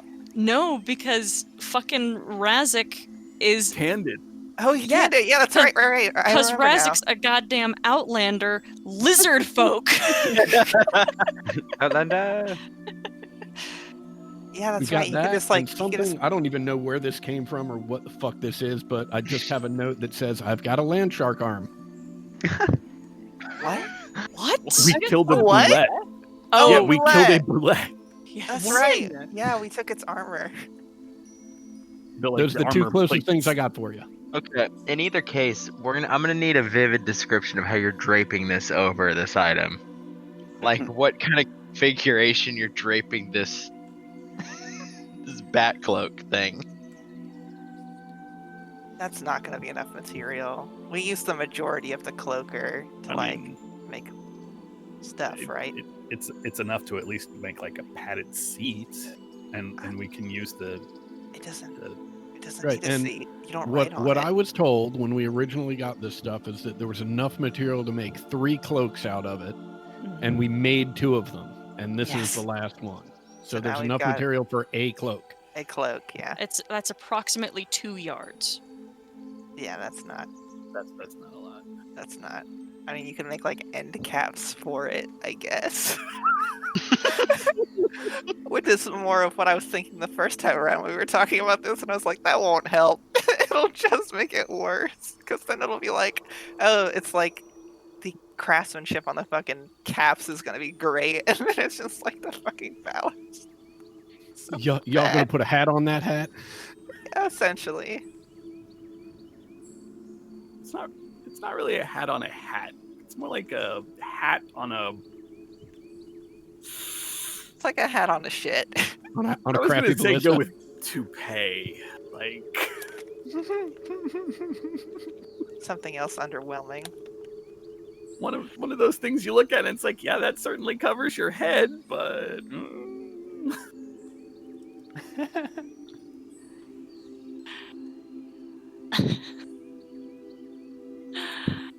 Okay. So are you going to do anything with the leather you have or no?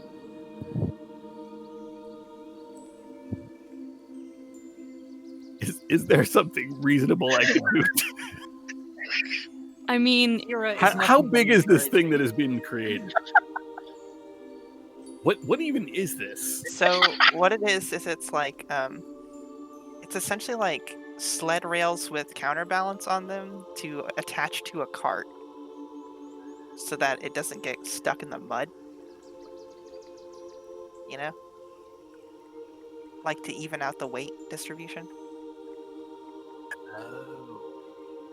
Okay. Oh, Yeah, I how- don't even have any idea how you would pretty that up. You wouldn't, right? I mean, like, Yeah. you could if you just made it well.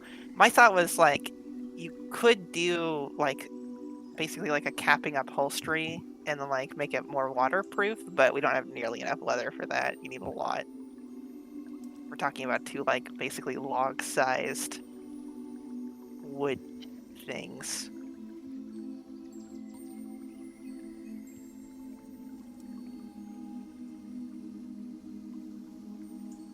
Yeah, I think we're just gonna have to take it like it is, baby. Yep.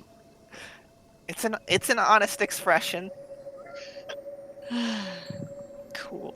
I tried my best. I just didn't do very good. Well,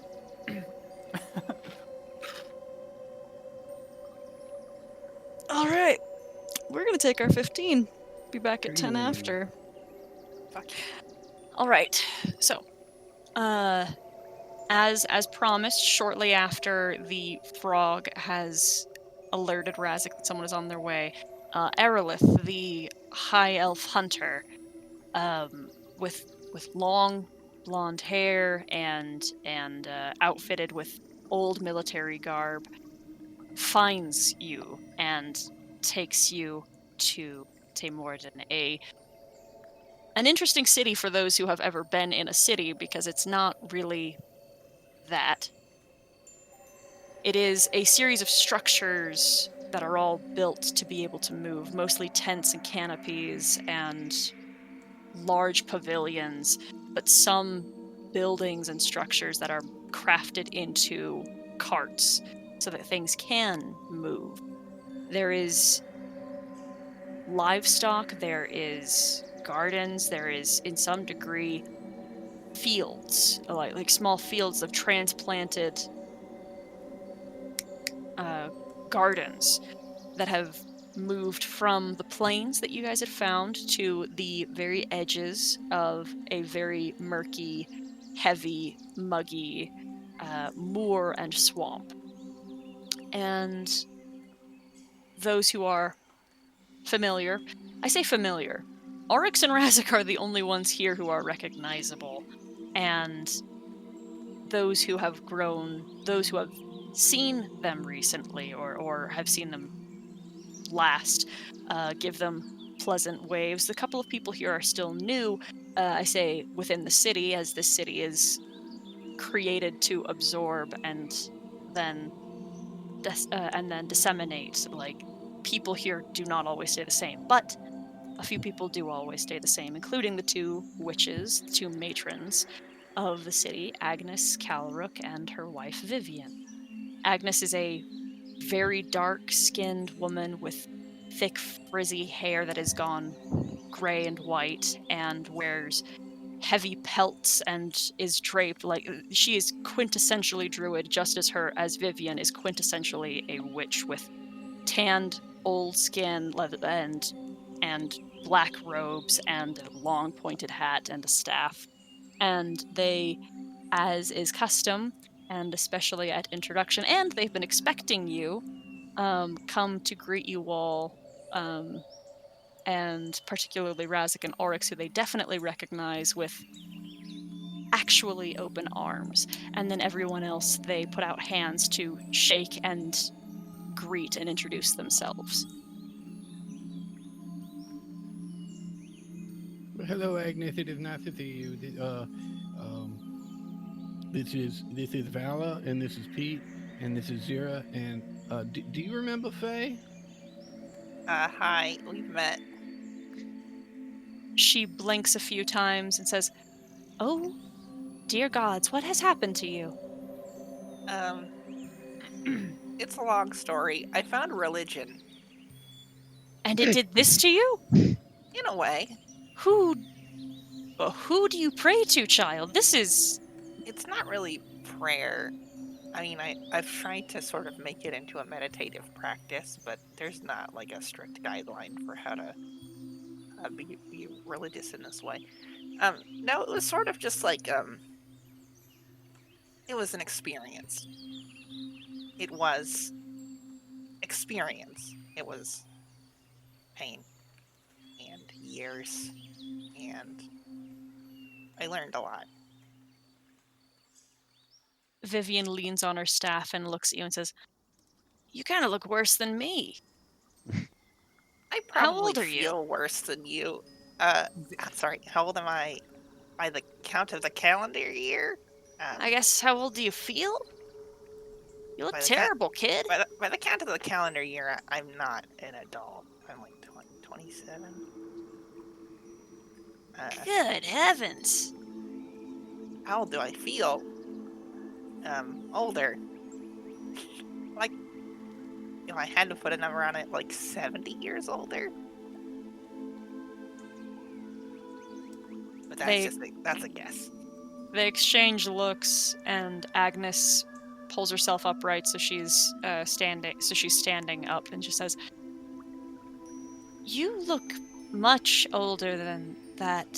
I would." Oh, I was likening that to a human's lifespan. I understand. However, recall, dear, how old I am. You look like you could drop dead at any moment. Yeah.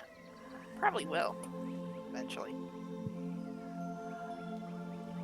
Like I was telling my friends, my grandpa, he was doing like aerobics, like gymnastics the day before he died. The whole family is very proud about that. It's sort of a gnome thing, I guess. Yeah? You feel like you could do a backflip, kid? I do. I tried to do a backflip. Excellent. I've Make never me an done a athletics backflip. or an acrobatics check. I best believe. DC 20. Fuck yeah. Oh, I bump it up 5. I bump it up 5. Flash of genius. Worth it. Woo! Barely in a moment, you see that there is a stone beneath you that you will slide on, and clumsily, but albeit still successfully, avoid it, and hold yourself up and breathe very heavily because, oh god, that hurt. That hurt inside to do. Your body did not like that you just did that. Zira hides her face in like a wing, trying not to laugh. All right, I've never done a backflip before in my entire life. That was my first time. It did hurt. Is it supposed to hurt? The first time, I would assume it does. Okay, all right. There you have it. It's been a long time. We met your daughter. Oh, yes, Razik told us. And, well, I've spoken to Razik and Decker since, yes. Decker was nice. Was she? She cares about people in her way. Passionate is a word we use. That is a fair descriptor. I liked her. She was nice and helped me when I died. Vivian crouches down to get at your eye level and examines your eyes, Oryx, and says, "How many times?" Twice? Feeling okay? Yes? Should I not be feeling okay? It's just usually not very comfortable. I mean, the first time was terrible. That was like my ribs were crushed, and the second time I just died. It was fine. I mean, it wasn't fine, but it wasn't like bad as the first. Let's talk about something else. Okay. Well, it's good to see some of you again. Regardless of the, albeit horrors it sounds like you've all experienced.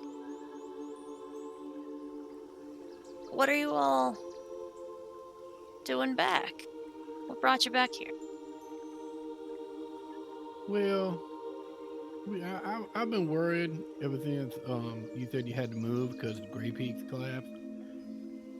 That just didn't sound right, so we thought we'd come back and just check and make sure that everything is okay and see if we can help out and maybe spend some time and regroup and figure out what our next move is going to be. Well, as always, you're welcome to stay as long as you'd like. Say, Agnes, do you think you could do me a favor and take a look at my friend Vala over here? Of course, yes. And she goes over to Valor and says, "Remove your helmet, dear."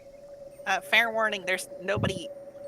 That is yeah. Valor. Valor picks the helmet up and removes it from its like locked in position, Oh. Zira comes along for the ride, flapping leaving up no head on the top of the shoulders.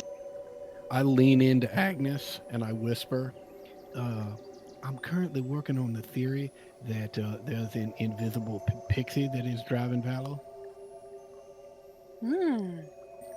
She blinks a couple of times, puts a finger to her chin, and when her eyes open from one blink, there is a glimmer of light for a second, and she says, "Oh, no, there's not. That would make things easier.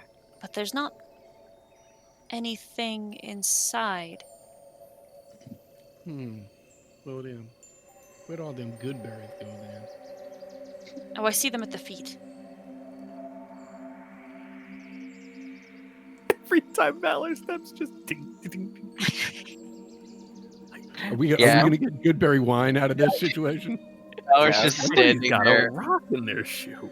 With I think Valor that's what has you the found. like off in their hands, and they're still moving the head so that the faceplate is facing whoever's talking. They just pivot in their hand slightly. Well, I see that there's the armor seems to have... How old is this armor? It's in terrible condition. I'm not sure. Can it be removed without harming you?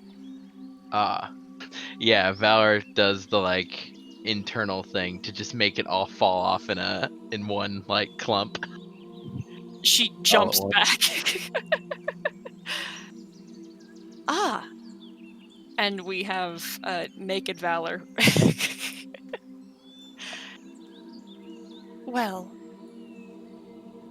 if it can be removed, it can be replaced, or... Well, this is irreparable. This is in no state to be fixed, but perhaps Tiffany can help. And Agnes puts a hand on, or at least tries to put a hand on Valor's arm to direct him and guide him. Yeah, And- Valor is acquiescing at this point. And she takes you up this way, and we'll go to that in a moment. I want to see if anyone else is going to follow, or... Zira's on the helmet, or on the hand that is controlling the helmet, so I'm along for the ride. Yeah, I mean, I'll come with. I'm still curious about how Valor works. Okay. Do you want to go with them, Pete? Particularly.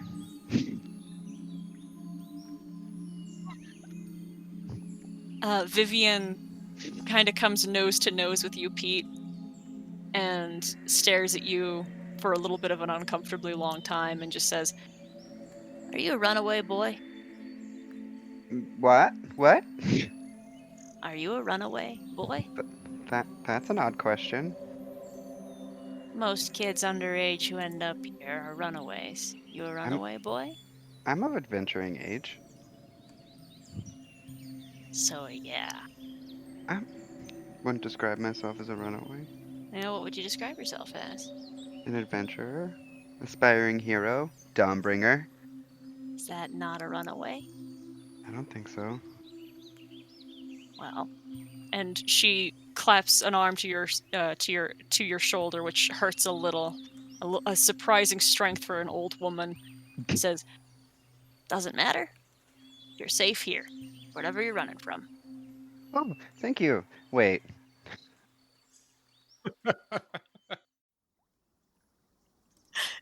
Oh, that's fantastic. He'll let it die there. He's not responding more. Sure, you don't want to go follow Valor. Yeah, now would be better.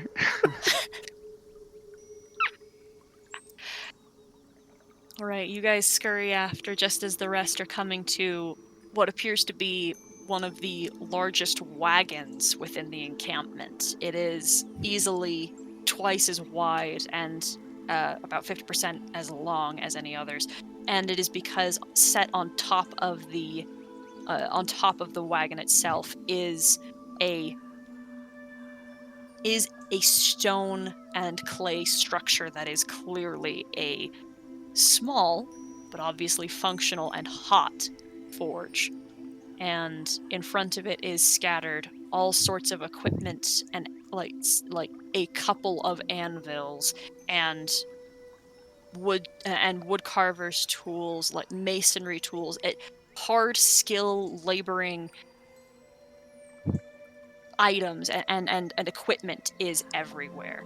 And at the center of this little circle is a tall, broad, and heavy woman with chopped short red hair and a leather apron who doesn't look up from her work as people approach, evidently probably not even able to hear them.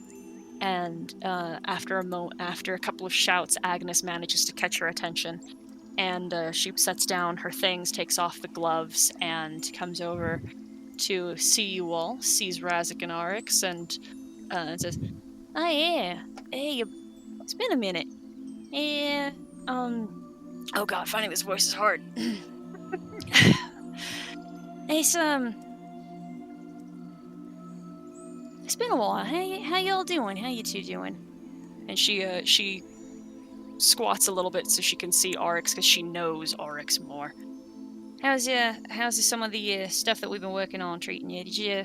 I've still got your thingy if you wanted it back.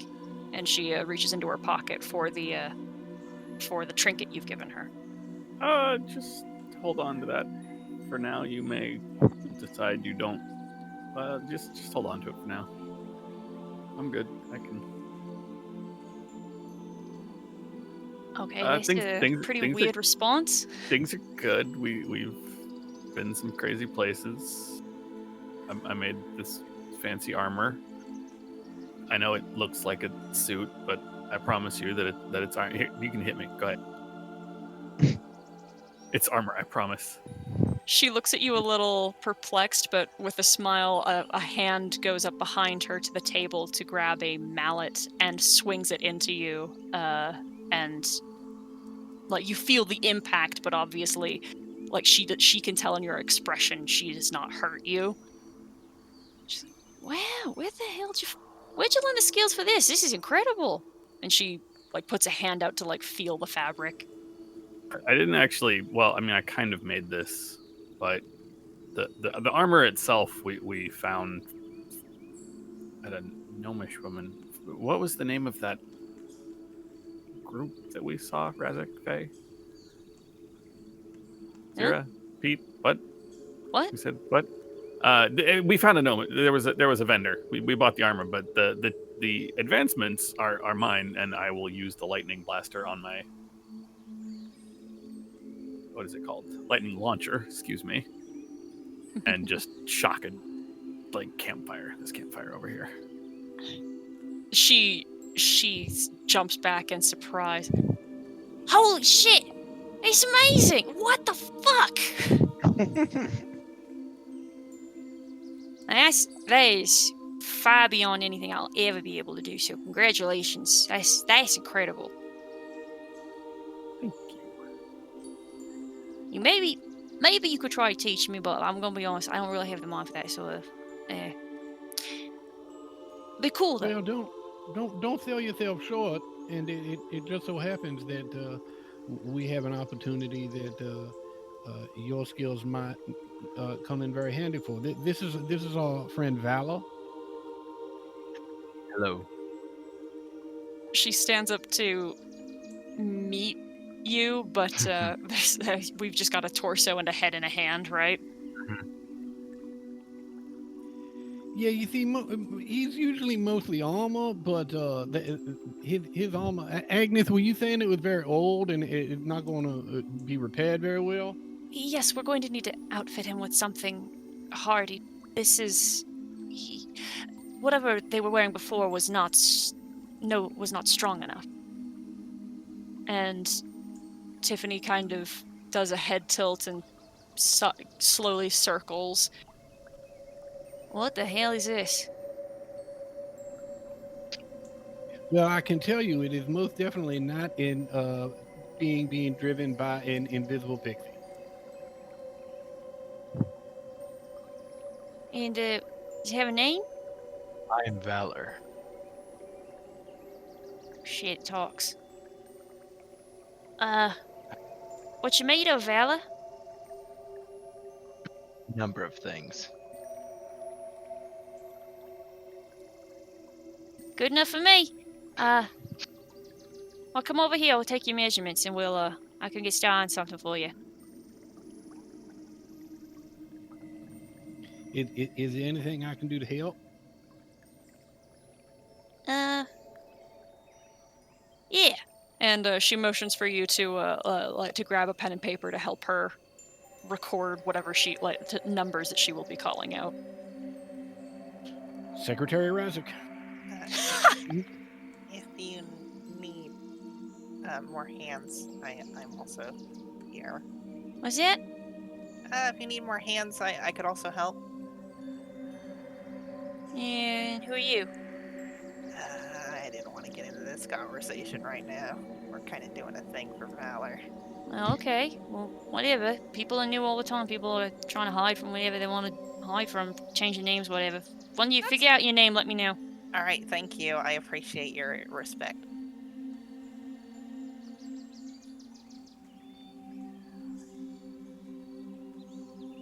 I can also help if you need help. Oryx is very good with metal. Yeah, I remember. Well, okay. I appreciate all the help, but I've been described as being able to get a little testy, so it might be in everyone's best interest if maybe we kept as few cooks in the kitchen as possible, but I do appreciate everyone volunteering anyway. That's fine. I can go. Okay, don't know who you are, so bye. As Zero will fly off of Valor's helmet and perch on Pete if Pete lets me. Oh yeah, no, you're fine. Okay, cool. Mhm. I am. It is pretty hilarious because imagining like a small kid with like a giant raven on his shoulder. I feel like my bird comes up to like your knee or higher usually. So that's gonna be a very fun time when those talons just kind of like plop onto you. Well, he's got that heavy metal armor. He'll be okay. He's got that heavy metal armor. Yeah. Yeah, and Okay. he's got that +1 to strength. He's fine. As they walk off, I don't know who's staying over here, but Valor, like as they're standing in place, they'll like hold their head up where it's supposed to be, and ask, "This is Tiffany, right? What's her name?" Mhm. Okay, yeah. Valor will ask them, "Is there a repair for mental damage?"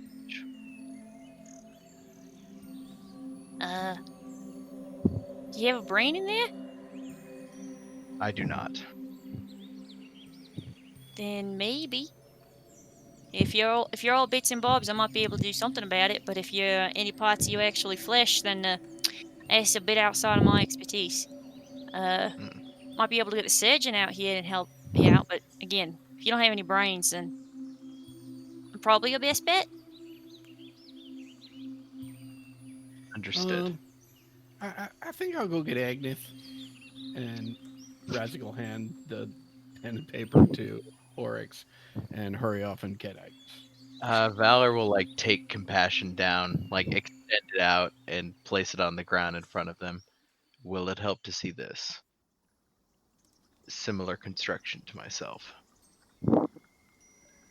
Maybe, if you don't mind me taking it apart. You may not. Okay, then we're gonna have a bit of a problem then. What sort of a... Okay, what sort of mental thing are you talking about? Mental damage. Yeah, like, what kind?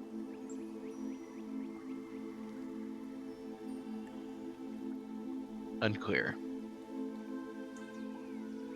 Why don't we just focus on the physical repairs first? Because that other one's complicated. It sounds like it. They don't even seem to have a straight idea of exactly what's wrong with them. Valor understands what's wrong with them. They just don't understand how to answer certain questions. Sometimes.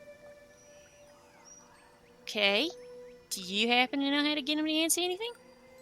I generally just try over and over again until it works. I haven't been recording what works so far.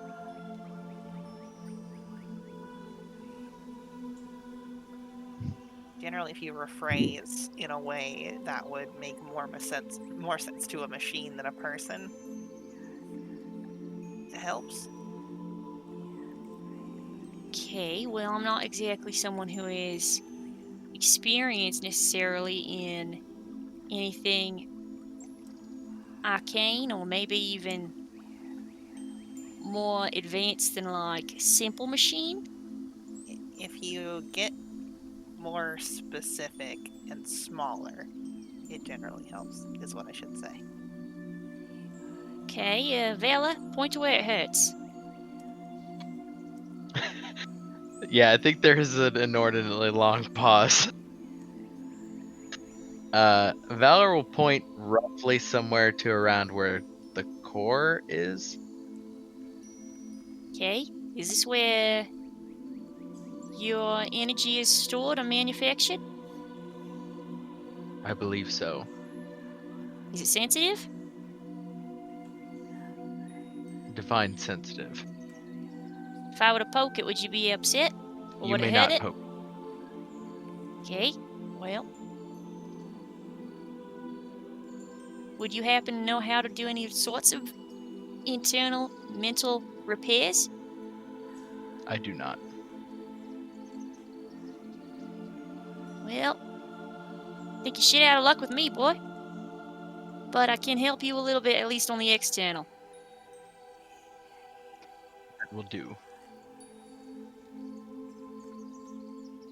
And she continues with her measurements and begins pulling scraps and things, pieces of old metal from other tools, armor, weapons, equipment, and begins doing math and calculations for the upcoming project. You see that almost everything here is scrap, and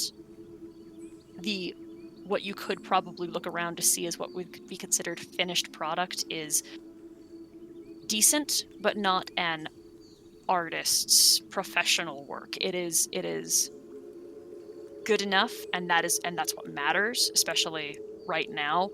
But there is not something that an artisan would consider a prized piece. All right, Pete and Zira. Now, I know that these two characters have never been here before, but you players have been here before. What sort of things in Temorden would draw your attention? Oryx stayed with them, right? Yes. Okay, cool. That is a great question then. I think in general he would just be walking around looking at everything because, again, he hasn't really traveled before. So this is all very new for him. And if Zira doesn't specifically tell him to go a certain place, then he would just be doing like a big circle, just taking in the sights. Zero remains pretty much silent, unless Pete asks her something, and is significantly like away from people. It'd mostly be like, "Oh wow, isn't that cool?" Like it would be nothing significant. Yeah, she'd probably just nod. Yeah, well, which I mean, nobody's paying attention, but to anybody who would be paying attention, that'd be fucking weird. I think it'd be funny for him to be like, "Isn't that cool?" and her just shake her head no and be like, "Oh."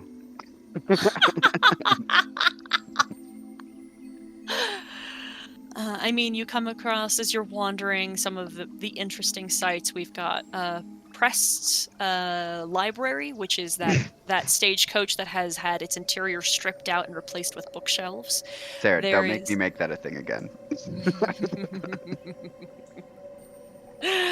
There is the very large and communal open red tent where there are small children being brought in for what can be considered education, and adults there taking time to relax and take time to themselves. There is the temple, which is set up with braziers lit, and the painted hand of, or the painted paw with the star imprinted on it for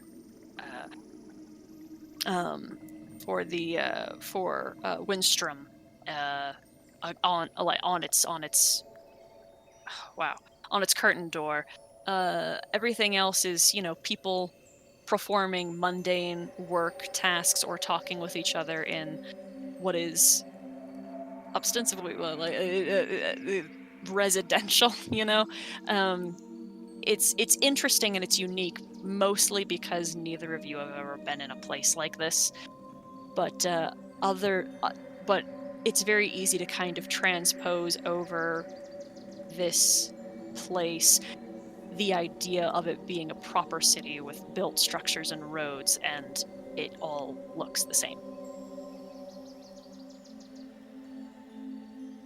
All right, folks, what do you want to do?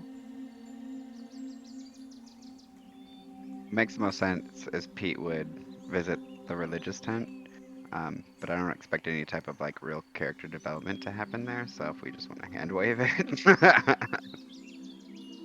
Yeah, I don't think that there's anything revolutionary that happens if Pete goes to the temple. Tervan, the halfling priest, still would do everything within his ability to make Pete comfortable, have a conversation with him. Evidently, you are marked by Lathander, and present that obviously. I think that would be something that he would be that he would invite conversation for, if that is what Pete wants to do, And if Pete is receptive, Tervan would then talk about Gweren Windstrom as well. But I don't know. Does Pete want to talk about other gods ever? almost always no. He usually tends to put his foot in his mouth when he talks about other gods, so I think over time he's slowly learning to like maybe not diss other people's gods. Except for the Raven Queen. That will never change. I wouldn't have it any other way. I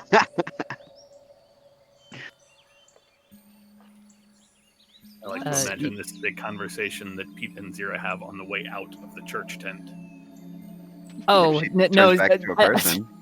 No, as soon as Zira like realizes he's going into the sort of like temple tent, she will like flutter down to the ground and hop out of the tent. Other than, I don't know, is there like a common area where people gather? Yeah. Other than like yeah, I'll probably hop my way in there. Into the red tent? Yeah, why not? See what's up. All right. Just give me I know. 1 second. I know their Oh. stance on pets. I mean, Agnes has brought mountain lions into the tent, like, while you guys have been here, so I think it's... a bird comes in, that's fine, as long as That's the bird fine. is not disruptive. And some people here have familiars, so like a Right. civil animal is absolutely not out of the ordinary. Cool. Yeah, I'm gonna hop my way in. I'm glad that all these places are tents, so I don't have to like break and enter into any place while being a bird. I Huh. can just kind of like Clearly, nudge. you forgot Panrin.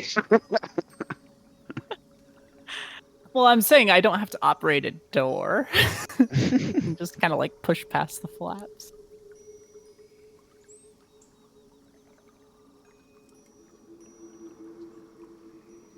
I'm so sorry.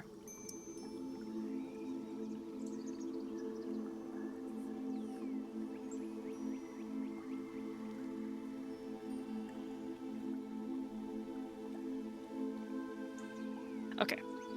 Thank you. All right. Inside there are, as I said, small children who are in attendance for education, kids learning their letters and learning how to read. And they are of all sizes and ages, and the older children are actively working to help the younger children. And adults are drinking. That's pretty much what happens during the day, the Red Tent, unless there is a festival or an event or something. And then Pete's just waiting for either Oryx or Valor. If Oryx is wanting to stay and actually help with the labor aspect, then Valor would be the first to be available. But that depends on Oryx.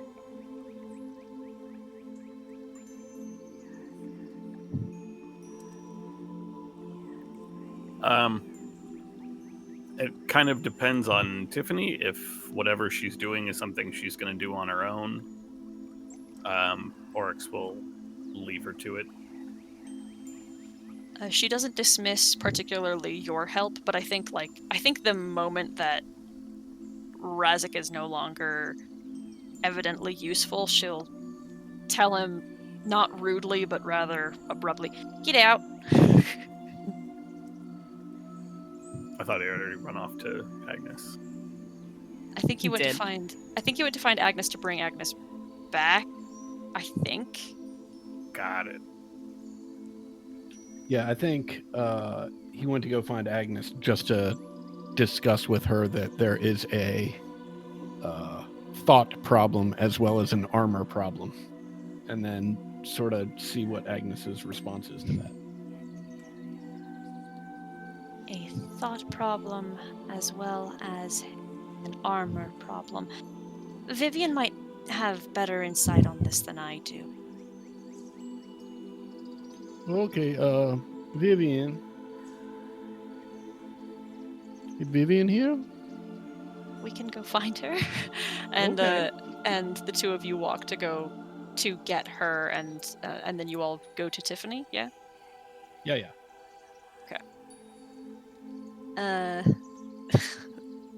Vivian is circling Valor and just says, Okay, what's the complaint, anyway? I have no complaint. Alright, then what's the trouble?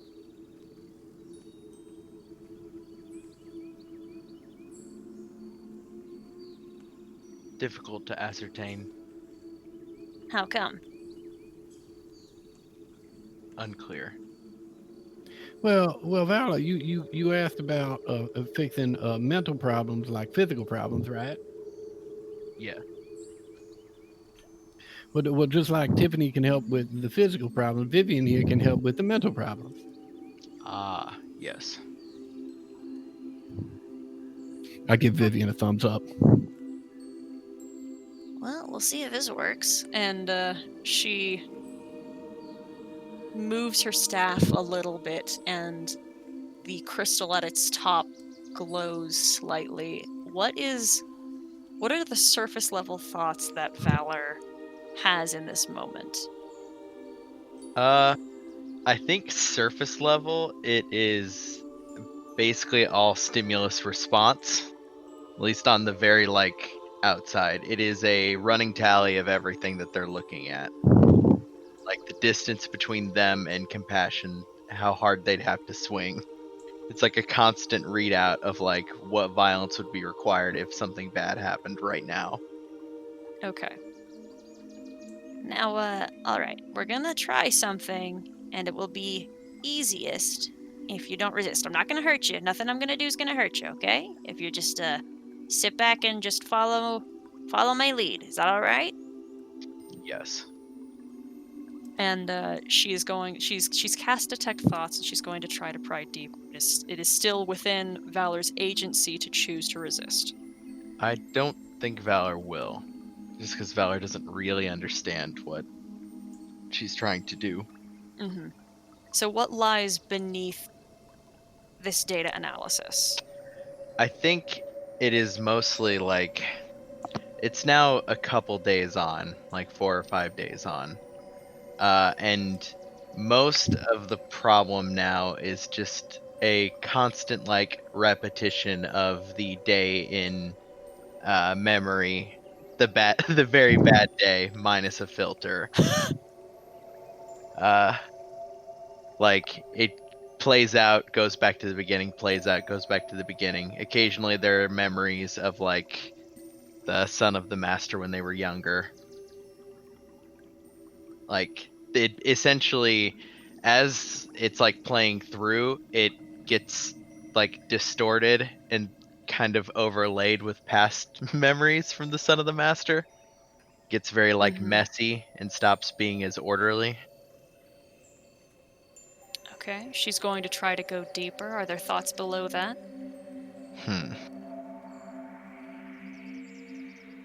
I think below that, weirdly, is just a constant looping, like, I guess without like words to describe it, it is a constant like querying for a thing that isn't there. Meaning like the loop in his head that says, ah yes, protect people by doing violence, easy enough.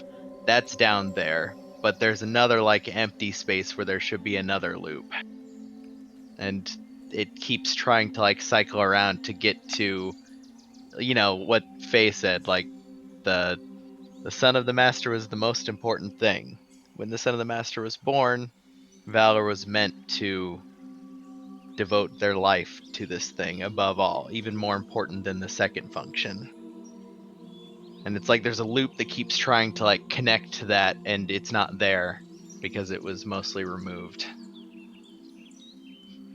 And yeah, I think that's at the like the very, very bottom. It's actually less of a thought and more of like a subroutine or like a program trying to fire and failing. Mm-hmm. You feel like something retreating within you, and she pulls back and says, "Your buddy here seems to be missing something. Some sort of objective? Some goal, right?" She looks at Valor. Yes. I think you're just having an existential crisis, my guy. You've lost something that's important to you, and you don't know what you're supposed to do anymore. Is that right? Yes, believe Vivian's so. going to help him with his exoskeleton crisis. No, Razik. This is more spiritual. Oh, I see. Yeah. Your friend here had something that was important to him that wasn't just armor that they lost, and they don't know how to behave without it not being there. They don't have a direction. And Razik looks at Valor. We need to find you something important so that you can use that as an anchor to determine how to behave. I do not know. He turns to Vivian. We need to find him something important that he can use as an anchor so he can use that to learn how to behave. Well, that would help. I think more important, it's that they need to find something for themselves. Oh yes, yes. I mean, we can't make the determination that it's important for him. Only he can make that determination. Yeah. But I mean, if you guys are working together, I'm sure that you have a better sense of what they need, certainly more than I. Well, we can help him find it. This missing piece, Valor. Uh, this this part you're missing. I've seen what it is you are missing. Would having something that is similar help, or do you feel like you might be renewed to find something different? I am not certain. Similarity may help. All right. Well, it appears your friend, at their core, is a guardian exclusively and has nothing explicitly to guard. I mean, to me, the answer seems a little bit obvious, but perhaps their attention cannot be divided so many ways, and her fingers gestures to all of you who are present. Was that a fair assessment? And she looks back at Valor. Yeah, I think there's another pause. I said, I believe so. So it sounds like Valor needs something small, valuable, that we can tell them is important enough to protect. And obviously, it can't just be anything. It's gotta be as important as that kid.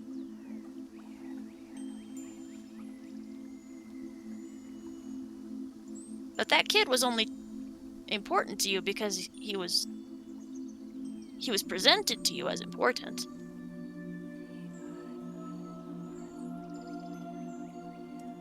Why does that matter? Well, she leans on her staff. If this creator of yours gave you an objective, just told you that this is your objective, that means that you can be told an objective again, and you will put that same value that you projected onto that child onto this new focus. You're not limited by the actual import of the object. Now, I feel like it'd be tremendously disrespectful to give you like a rock and say it had the same value as a child, but I think it gives you freedom and agency to decide what's important. If that is actually something that you, as a creature, a thinking creature, as I have determined, values or feels is important. Are promises important? Well, I find them to be very important. She reaches out and grabs her wife's hand. Especially for heroes, Valor.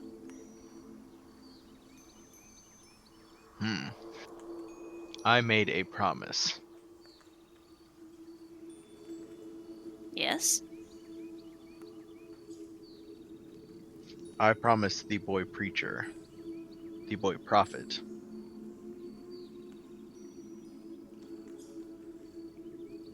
What was I that would- promise? return to them when this was concluded.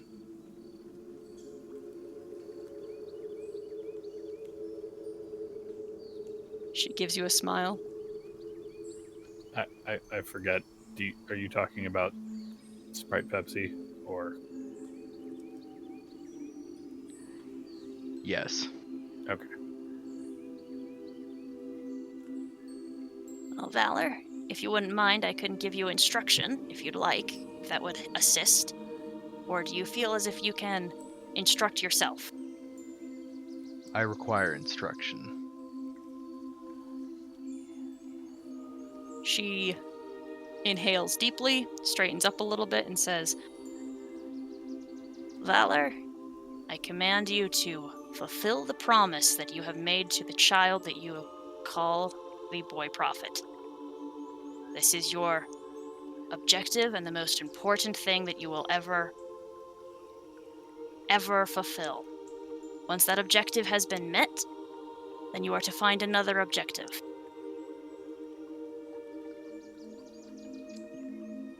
Yeah, I think like there's a long like moment, and Valor like basically clicks their head back into place, kind of up on like one of the wood studs,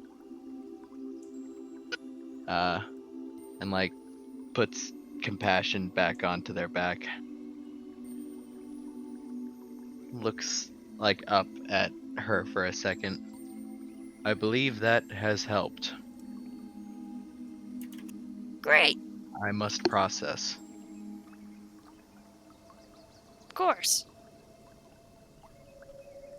Well, if you Is need anything this- else, A normal malady. Biological. oh, for fucking sure. People lose perspective all the time. People forget what they're doing, what matters to them, and the people who matter that to them.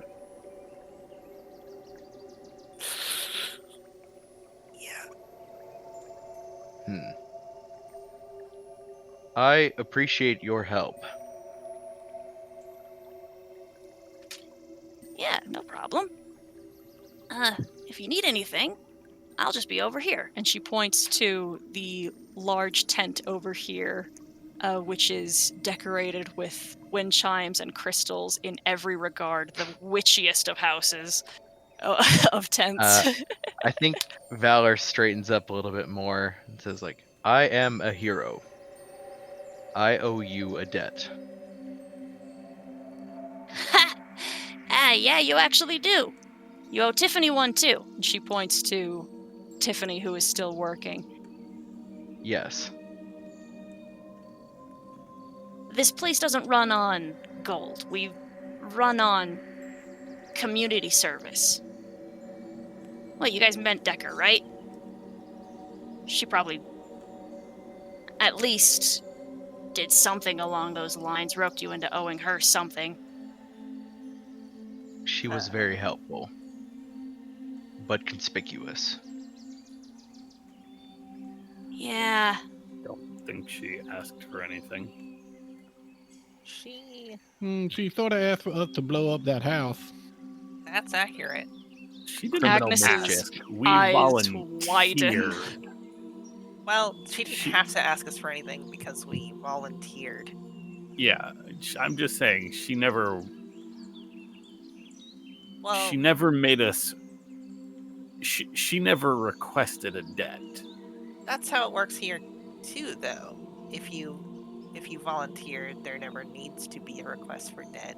It's almost better if you already understand that tit goes for tat rather than having to be forced to do something in return for someone. Vivian nods proudly, and Agnes is still looking a little stunned. You said blow up a house? What is she doing? It wasn't Decker that blew up the house. It was us, and that was just a miscalculation on our part. Yeah, she just wanted us to burn it down. Yeah, just a little bit of arson. No big deal. She visibly pales and leans on Vivian, and Vivian's smile grows bigger, like clearly more like very proud. It was righteous mischief. Yes. Of course it was. The person who owned it had been illegally breeding animals and keeping them in inhumane conditions within the bounds of Waterdeep. So we broke in and, yeah, got all the They were animals bad to- people and a threat to Right. Waterdeep, and we ended that threat. That is accurate. I would argue that they were a threat to more than just Waterdeep, given their affiliation. Well, they were also actively hurting animals and were keeping a slave, which was not cool. Okay, well, I'm going to sit down. Decker says hi, by the way. Oh, good. And she slowly walks over to her home pavilion and sits down, Vivian following. And Razak close behind. Yeah, I think after that, Valor like sits down kind of near the smith area. Lights basically like power off. Mostly just processing for a moment. Mm-hmm. Things need to be reorganized. All right. Well, now's as good a time as any. I did bring a gift. Okay. What for? You. Why? To say sorry. Why? Should I go? I don't. It's probably best for my safety if you're here, but you're welcome to leave if you're uncomfortable. No, it's fine. Okay. Well, What we the know hell is happening? we know each other, and I did you a bad turn, and I've changed since then in more ways than one. And I did just wanted to apologize. And when we were scrying on Team Warden, trying to figure out where we needed to come to see you guys, yeah, I saw that your car had gotten stuck in the mud, so I made you some weight distribution. Sorry, I had to sneeze. Okay, well, saying something like, Sorry, my name is Faye. Hi. "Oh, you fucker!" She Oh, goes sorry, wait. for a hammer and throws it way past you. I'm very old now. Yeah, I can fucking see that. I'm sorry. I told you she'd be back. I was emotionally ready for this, but I'm a little scared.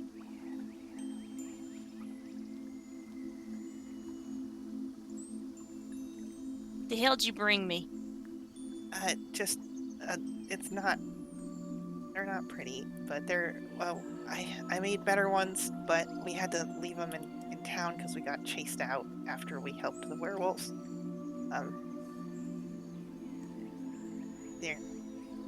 They're to help redistribute the weight of your cart, so when you're moving through mud, it doesn't get stuck again because it's so heavy and the wheels are so narrow. Yeah. Is this something that you're doing because you feel bad? No, I was doing this to be helpful. I'm apologizing because I did you wrong. Well, do you feel better now? This is a little bit difficult to explain. I've gained perspective in certain ways, but it hasn't changed the way I feel about things. Does this mean anything to you? No! Okay, I'm sorry. I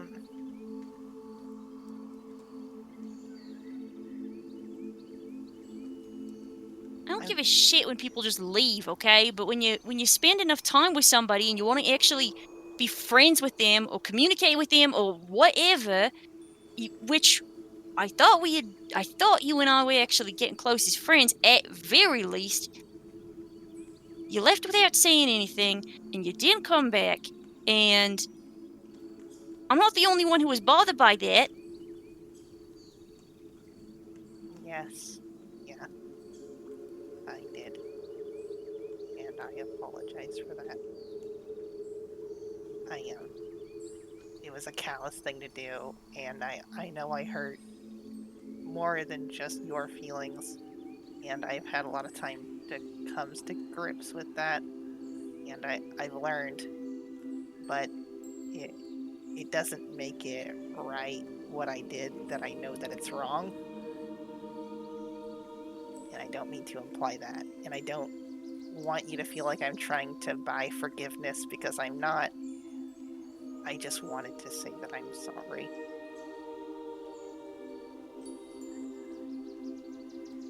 You sorry for yourself or you sorry for me? No, I'm sorry for how I acted.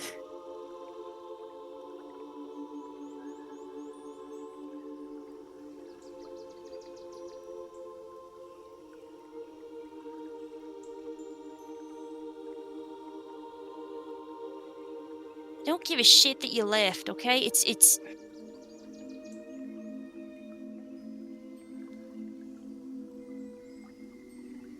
doesn't matter, okay?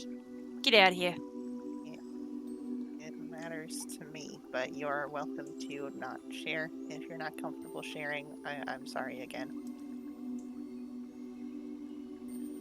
Well, I'm glad that it matters to you. Okay. I deserve that.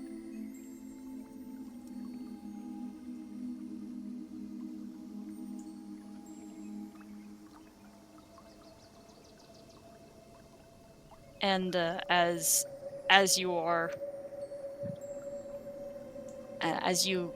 I'm assuming you leave. Yeah, Yeah, because you told me to. yeah. The ringing of metal on metal is much louder than it was before.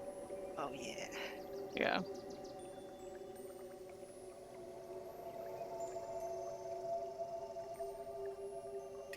Do you want me to leave also?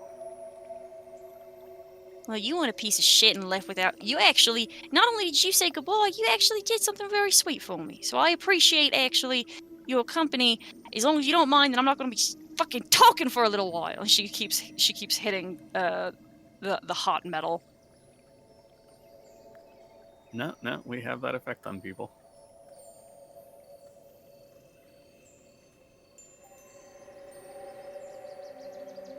After like an awkward pause, the lights come back on.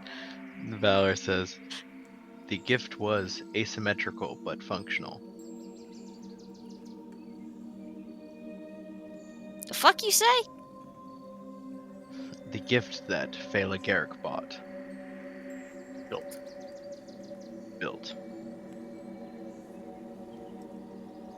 I don't need it. Doesn't matter. Get along fine without her. Doesn't matter if she's back. Doesn't matter what she brought. Doesn't matter. Valor nods. Understood. Quiet now.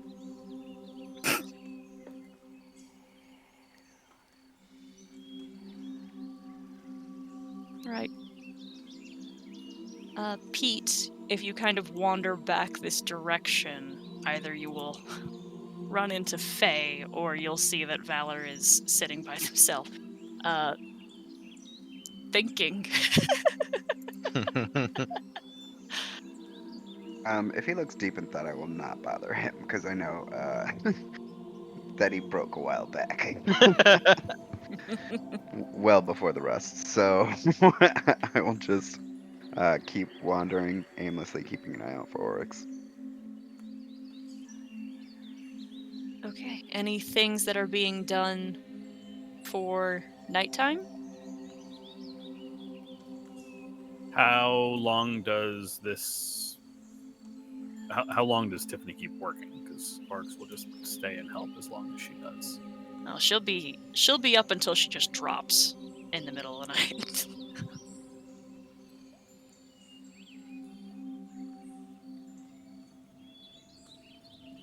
If you want to excuse yourself, though, that will, it doesn't matter. Yeah, at some point I gotta eat and stuff. Make sure everything's okay. She just waves you off and continues working. Okay, I'll be back in a bit. Oh, your stool is still here, though. The little step that she gave you so that you can reach the tables. Aw. Anyway, you can before dusk, there is dinner that is provided to everyone, which is both hunted animal, harvested vegetables, and livestock. Everything that can be taken and prepared on the road is provided, and people are expected to eat. And those who choose not to, or maybe are not well enough to, often have food brought to them. But at this point, anyone who has straggled off and wandered away would find each other again. So you can all be back together. Yay. Friendship. That is, if Razik leaves Agnes's side. That's a pretty big ask. I mean, yeah, she'll he'll eventually come to probably- dinner too, so Right. He'll probably wander out with her to dinner, and then seeing the group all gathered, he'll hang out there. all right, great. Zero will probably perch next to Agnes and Vivian. Okay. How come?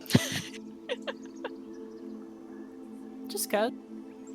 Just being a scamp. Yeah, just being a scamp. I want to see what they're about. Oh, okay. They often have people, especially at meal times where they're a little bit more accessible, have people coming and talking to them, asking instruction or advice, and often leaving with like a hug or a squeeze on the hand. You know, they're very affectionate people, and they are very beloved, and they are if you're nearby, like you hear them sort of talking about you guys, that they are happy that those who have left have made it back safely, that they are deeply concerned for whatever it is that has nearly killed Faye by aging her, and that they are good to know, they are happy to know that Decker is safe and healthy, but Agnes eventually convinces Vivian that perhaps arson was not something to express explicit pride in, and that is something they should probably talk to her about. But it quickly becomes apparent that is, even if that is something that is going to happen, they both understand that is a fruitless effort. Yeah. I will go from sort of like kind of behind them with like begging for table scraps, as it were, to kind of trying to like squeeze into the bench next to them, or like a stool next to them. Hop onto it. This doesn't seem weird to them. In fact, they both feed you, and both will pet you like a pet bird. Like, they clearly know, and they're still very much involved in their own conversation, but just absently give you attention. Absentmindedly giving you attention. After a little bit, and after probably hearing some of the stuff about the party and about Decker, I'll just I'll finally speak. Probably when they're like not handling me, so I don't get like squeezed or like Okay. like I'll start by saying, hello, by the way. Oh, fuck! Sorry. Yeah. I thought talking birds were like the least weird thing here. Everyone just kind of let me. No, sorry, we thought you were someone's pet or familiar or something. Or, I mean, even just a intelligent bird. I am one of those. Clearly. Yeah. Right. Yeah, I've been with the folks that are from here, assembled here. I don't know how you know them. Oryx, Razik, the gang. Oh, well, Razik showed up a little while ago after some really awful tragedy. And, well, not finding anywhere safe, and that's, well, our whole community is based on creating safety for the homeless, so he was welcome here. Oryx followed him back one time after he'd been traveling, and Faye showed up sometime on her own. What, after Razik? And Agnes thinks for a moment and nods. Well, yeah, I'm kind of sad I didn't find this place earlier. I very much fit the bill. Oh, anyways, you were talking about Decker, the incident in Waterdeep. Yes. Yeah, I was there for that. I can assure you that she was not responsible for it. I appreciate you trying to defend her. We're not angry with her, but we also know her. Yeah, seems like kind of a firecracker. Didn't take a liking to me. No, she was actually being pretty restrained for her normal demeanor. We did find, the person that she was trying to arson was actually an enemy of ours, so we took matters into our own hands. That was our fault, for sure. She did encourage us to do destruction, but thought we were going to do it a little quieter. It was a miscalculation. As has been said. Yeah. Anyways, yeah. I mean, Forgive everything's... me. Do you have a name?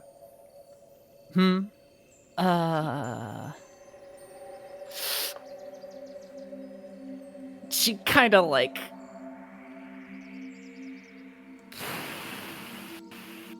it's hard to like emote as a raven, so she'll probably just kind of like stare like a deer in the headlights at them. Yes, but I feel like it's not. It would harm you to know. Enough for me. Now, how come dear Decker didn't like you so much?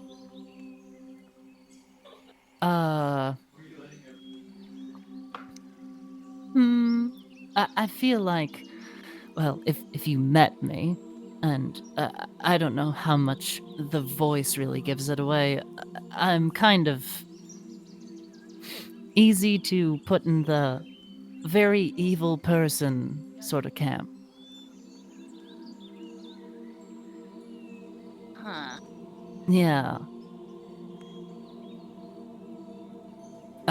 Sorry. I have a past, and my former profession was not particularly savory. I'm completely divorced from that now, and some people just pick it up, and mannerisms, etc. Decker didn't seem to be like trusting of most people, I guess, unless they were Razik, because her and Razik got along very well, and I mean Oryx and everyone she got to know, but she kind of put up a wall. Again, it's the voice and probably the fact that I don't know, she likes favors and not like gold. She did us some good turns and offered to pay her, and she didn't like that. The two of them exchange a glance. You can see a communication passing between the two of them. And Agnes just says, "Thank you. It's still good to hear how she's doing, even if it's this way." Right. I mean, Razik's probably talked your ear off about it. In truth, I was sitting here quietly, trying to gather information, if you wouldn't mind. What sort of information? Well, I am currently, or rather, it's hard to explain, but my first question is, have you ran into any people associated with the Zentarum who run here? Escape? On occasion.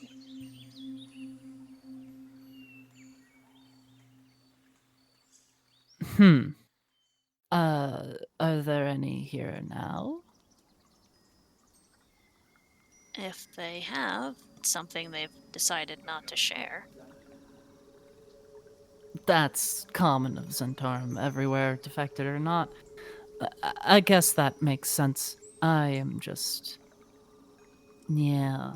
I don't want to be around them, and I don't want my presence to be associated with folks like you. I fear for what they might come and do. She crouches down a little bit to get closer to you and says very seriously with a very stern expression, Does your presence here threaten the safety of those who have chosen to live here? Not as I am now, no.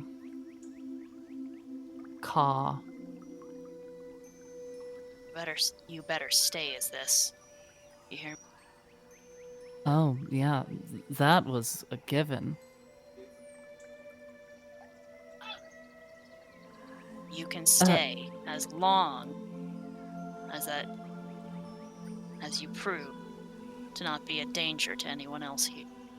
That is the one rule we hold.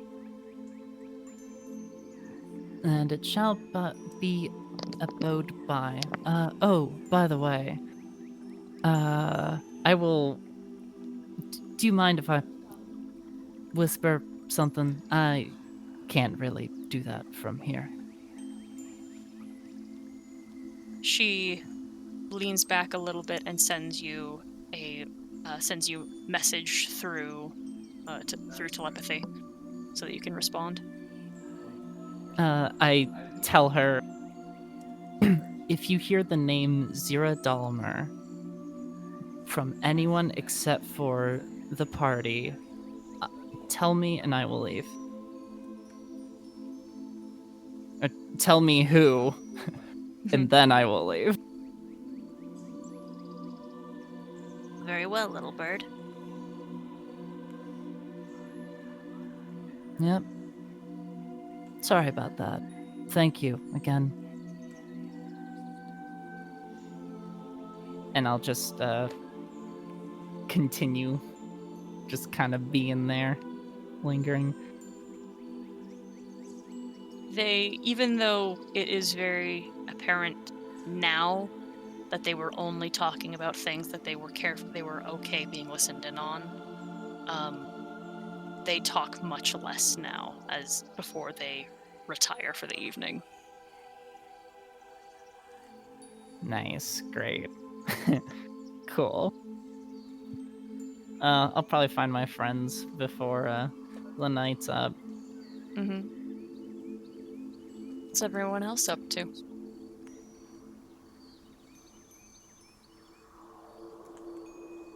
What's Razik doing? Well, say, do y'all think that we like fully address that situation out in the woods with Rolst and his tribe?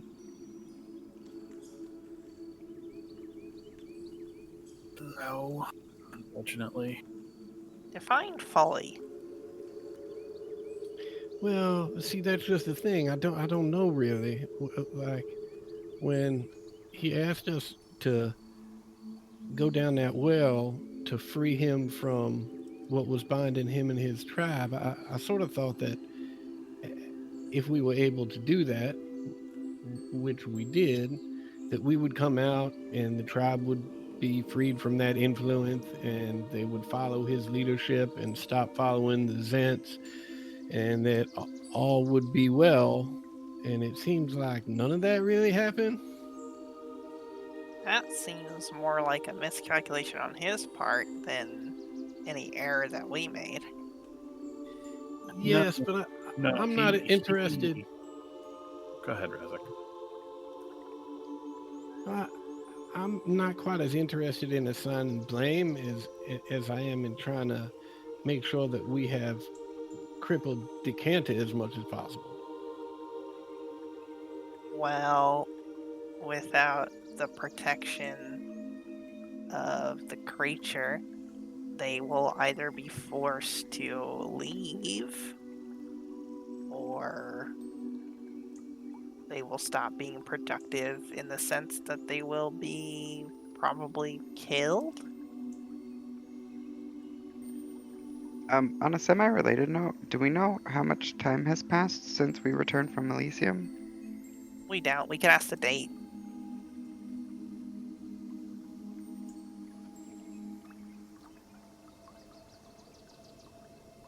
Do you? Rolls. Yeah, I guess that's a good point.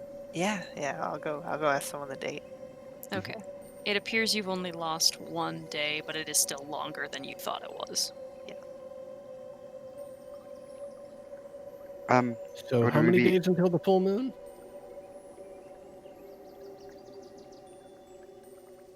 I'm doing the math. Gotcha. Would we maybe be interested in sending them a message? That seems like a good idea to me. Sending who a message now? Rolls to see how things turned out? Rolst knew that what he was trying to do would cause issues with the other werewolves in his pack, in his tribe, in his group. I don't know if we resolved everything, mostly because we never knew what was happening. We never knew what what the move was, what Decanter was doing. We just knew a date, and that the werewolves were supposedly his allies. Now we know that they were only his allies because the Zentarum was making them be his allies.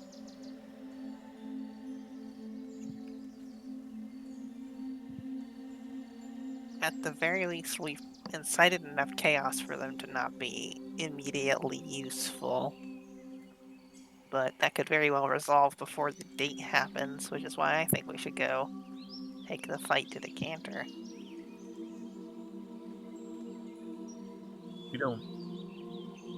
We don't know if there's enough chaos to really prevent.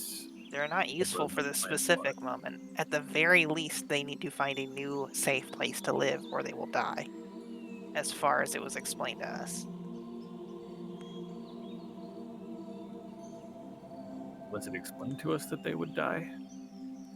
It was explained to us that they would be in mortal danger. Yeah.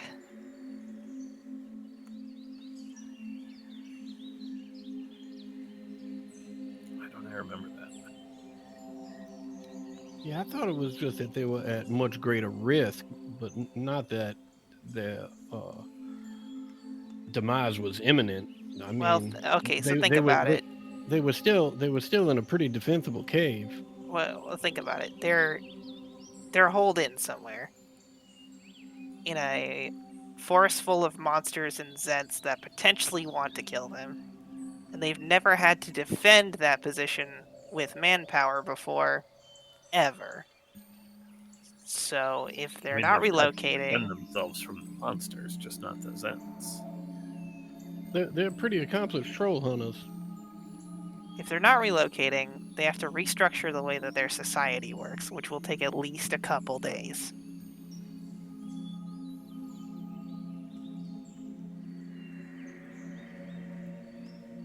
So we bought ourselves a couple days, at least. Maybe. I mean, not knowing what Decanter was doing is what's. Yes, and there's no way for us to find out what he was doing, so we should probably just go kill him. Ask him, but I agree Yeah. that that's a. Like he's gonna give us a fucking straight answer. That guy was arrogant as all get out.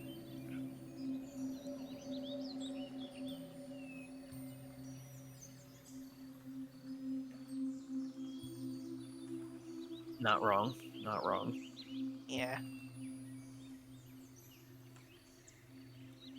He reminds me of a younger me. We should kill him, right? Yes. Like, as soon as possible. I mean, if we can find a safe way to do it, yes. Yeah. Did we ever figure out a solution for getting past the magical wards outside his place? I don't think so, no. Nah. Between Razik's magical dispelling capabilities and my device, we might be able to force our way in, but from the sounds of it, it's probably going to take something a little bit more powerful than that.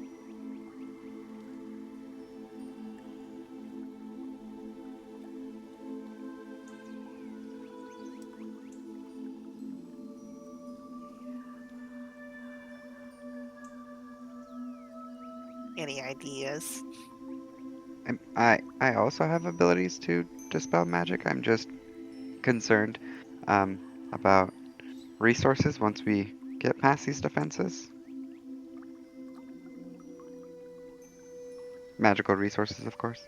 I mean, it's worth being concerned about the fact that presumably in the number of months since we discovered Decanter's goings on, even though you guys have been working tirelessly to fight continued growth, there has to have been some sort of progress towards whatever goal he's at. And if he has magical wards, he very well might be keeping a not insignificant number of the troops he's amassed behind them. So perhaps a more valid concern might be what to do with those if we encounter them. I can only fling so many fireballs. Well, it sounds to me like perhaps the first thing we should do is try and gather some actual intelligence about what is going on so that we're not speculating. As far as I can tell, the only way to do that will be to go there in person.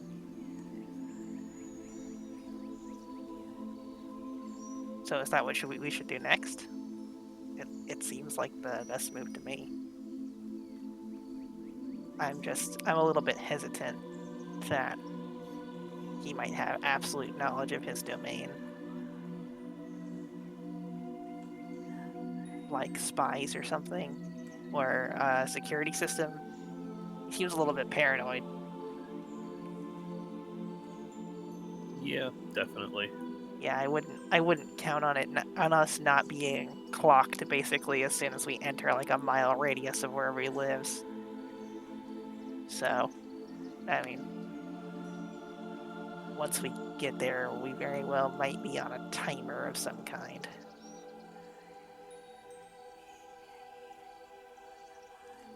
Before we completely lose the element of surprise.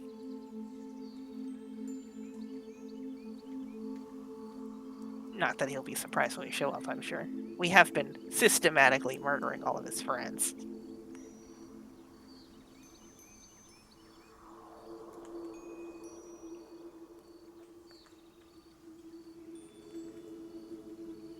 Thoughts?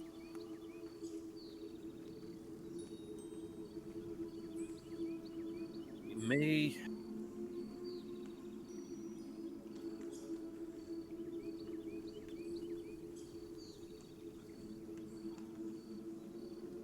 we can go there. I can get us there. I can take us there. But if he's amassed even half the army that he was looking like he was building when I was there months ago, then there's just no way that we can deal with that issue on our own. We will need help. I mean, I don't want to say an army, but that might be what we would need. And where It exactly? may be worth going there and trying to gather the information like Razik suggested. If we can do it carefully and avoid his, like you said, any wards and other magics he's almost certainly got going, all the better. And then take that information to someone who can help us. My only concern in the short term is whatever it was that he was going to do with Rolst and Rolst's tribe. It just does not sit right with me still. I mean, there's just no way for us to find out. So we have to move on.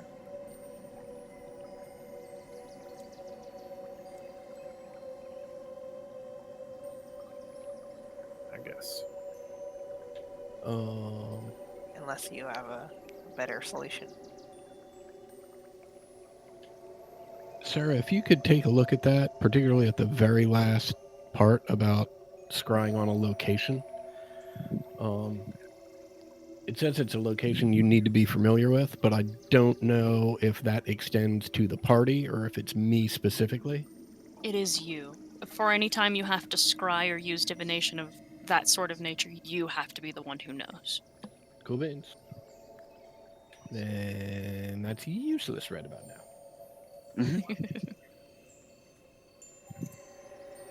Oryx, Lord Scrying. Real Right. quick. Just get like 7 levels in Wizard real quick. Yeah, real Yeah. quick. Easy. You've killed dragons. Just go on a dragon farming spree. Get 7 levels in Wizard. It ain't much, but it's honest work. Let's abandon our current quest to go fucking dragon hunting. Just murder every dragon. Well, There's every we one chromatic. do not know that far away. we do That's know right. Enter has replaced Astraxel with this black dragon that the Grey Peak kobolds now serve.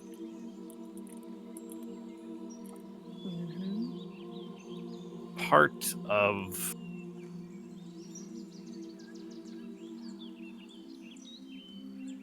my worry with the Grey Peak collapsing, which it shouldn't have done, is that that dragon may have gone to our old lair to seize Astraxel's hoard.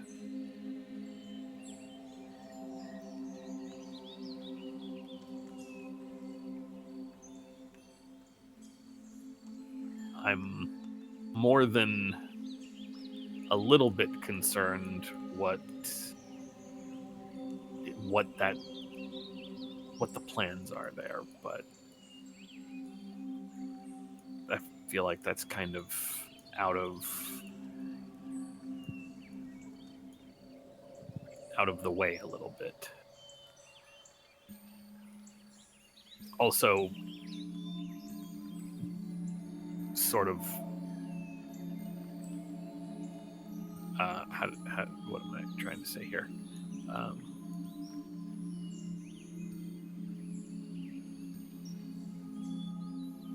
There's a lot of speculation, and I wouldn't even really know where to start beyond the swamp. The only way that I can think of to get a definitive answer on where the dragon is, we learned his name, I think, right? Mm-hmm. Gotta find it though. I thought I had it in my notes somewhere, but apparently I never wrote it down, which is weird. Oh, give me a minute. I'll put it in chat when I find it. The only way I can think of to figure out where that dragon is would be to go to Lork and speak to... Yeah, that one. Kalamazoo. Kalamazrak. It would be to go to Lork and speak to Misa. Misa would know exactly where the lair is. But that means going west and then south and then dealing with another dragon, and who knows if there's even anything that would come of it. I mean, this dragon's only been serving Decanter for a few months at most.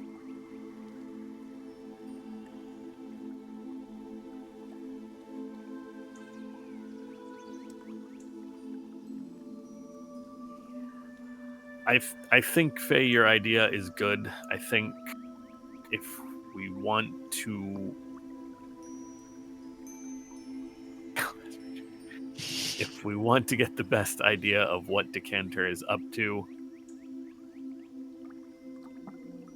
going to the Fallen Lands might be our only real way of finding out. Or we can all risk putting on a circlet at the same time.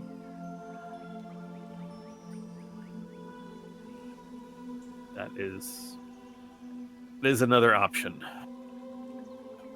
I don't know that he would have any reason to tell us, but maybe playing on his arrogance would be would get us something. I'll gladly leave that to people that aren't me, but as far as I could tell, and I'm not the best at people, admittedly, but that guy has his own head way up his own ass, despite not having an ass. And I'm willing to bet that he's extremely manipulative, and that if we talk to him, he'll probably just talk us in circles and try to figure out what we're doing.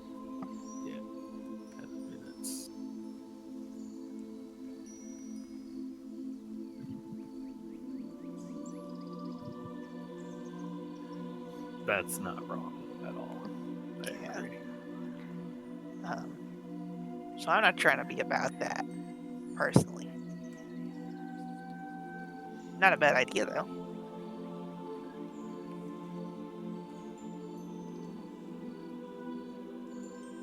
If someone's persuasive or crafty enough, they might be able to wring something out of him.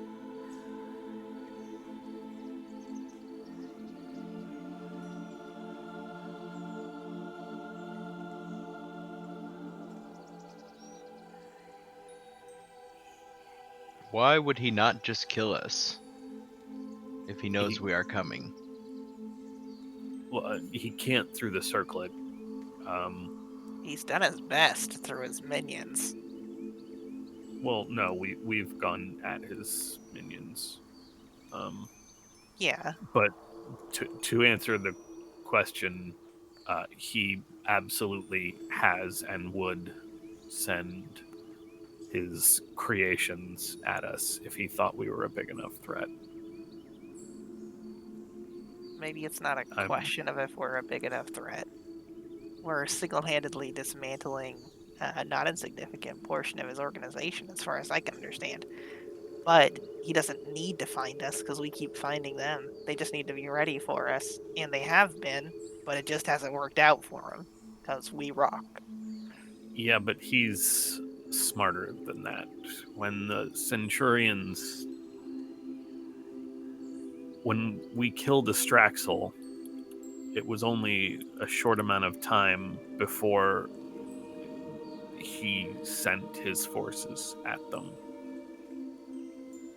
Why he hasn't sent anything at us, it makes me wonder if the allies we are dismantling are even a major part of his plan.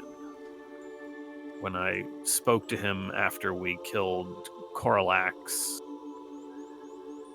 he offhandedly remarked that even in death they were serving him. I took it to mean that by their deaths they were helping him, but now I'm starting to wonder if maybe that was a bad assumption on my part. there is a sudden commotion, and you turn to look towards the edge of the borders of the city, near the swamp. Razik, you clock by the firelight, Agnes sprinting towards the woods as maybe two and maybe three figures are sprinting from the tree line to the to the edge of the town. Do you? I'm sprinting after Agnes. Yeah, Okay. Azira's flying. Yeah. Immediately. Yeah. Also Mhm. flying. Literal flying. You all take off. There are some people who are close behind, some people who are ahead, Aerolith among them, and the witches make it there first. And first you see,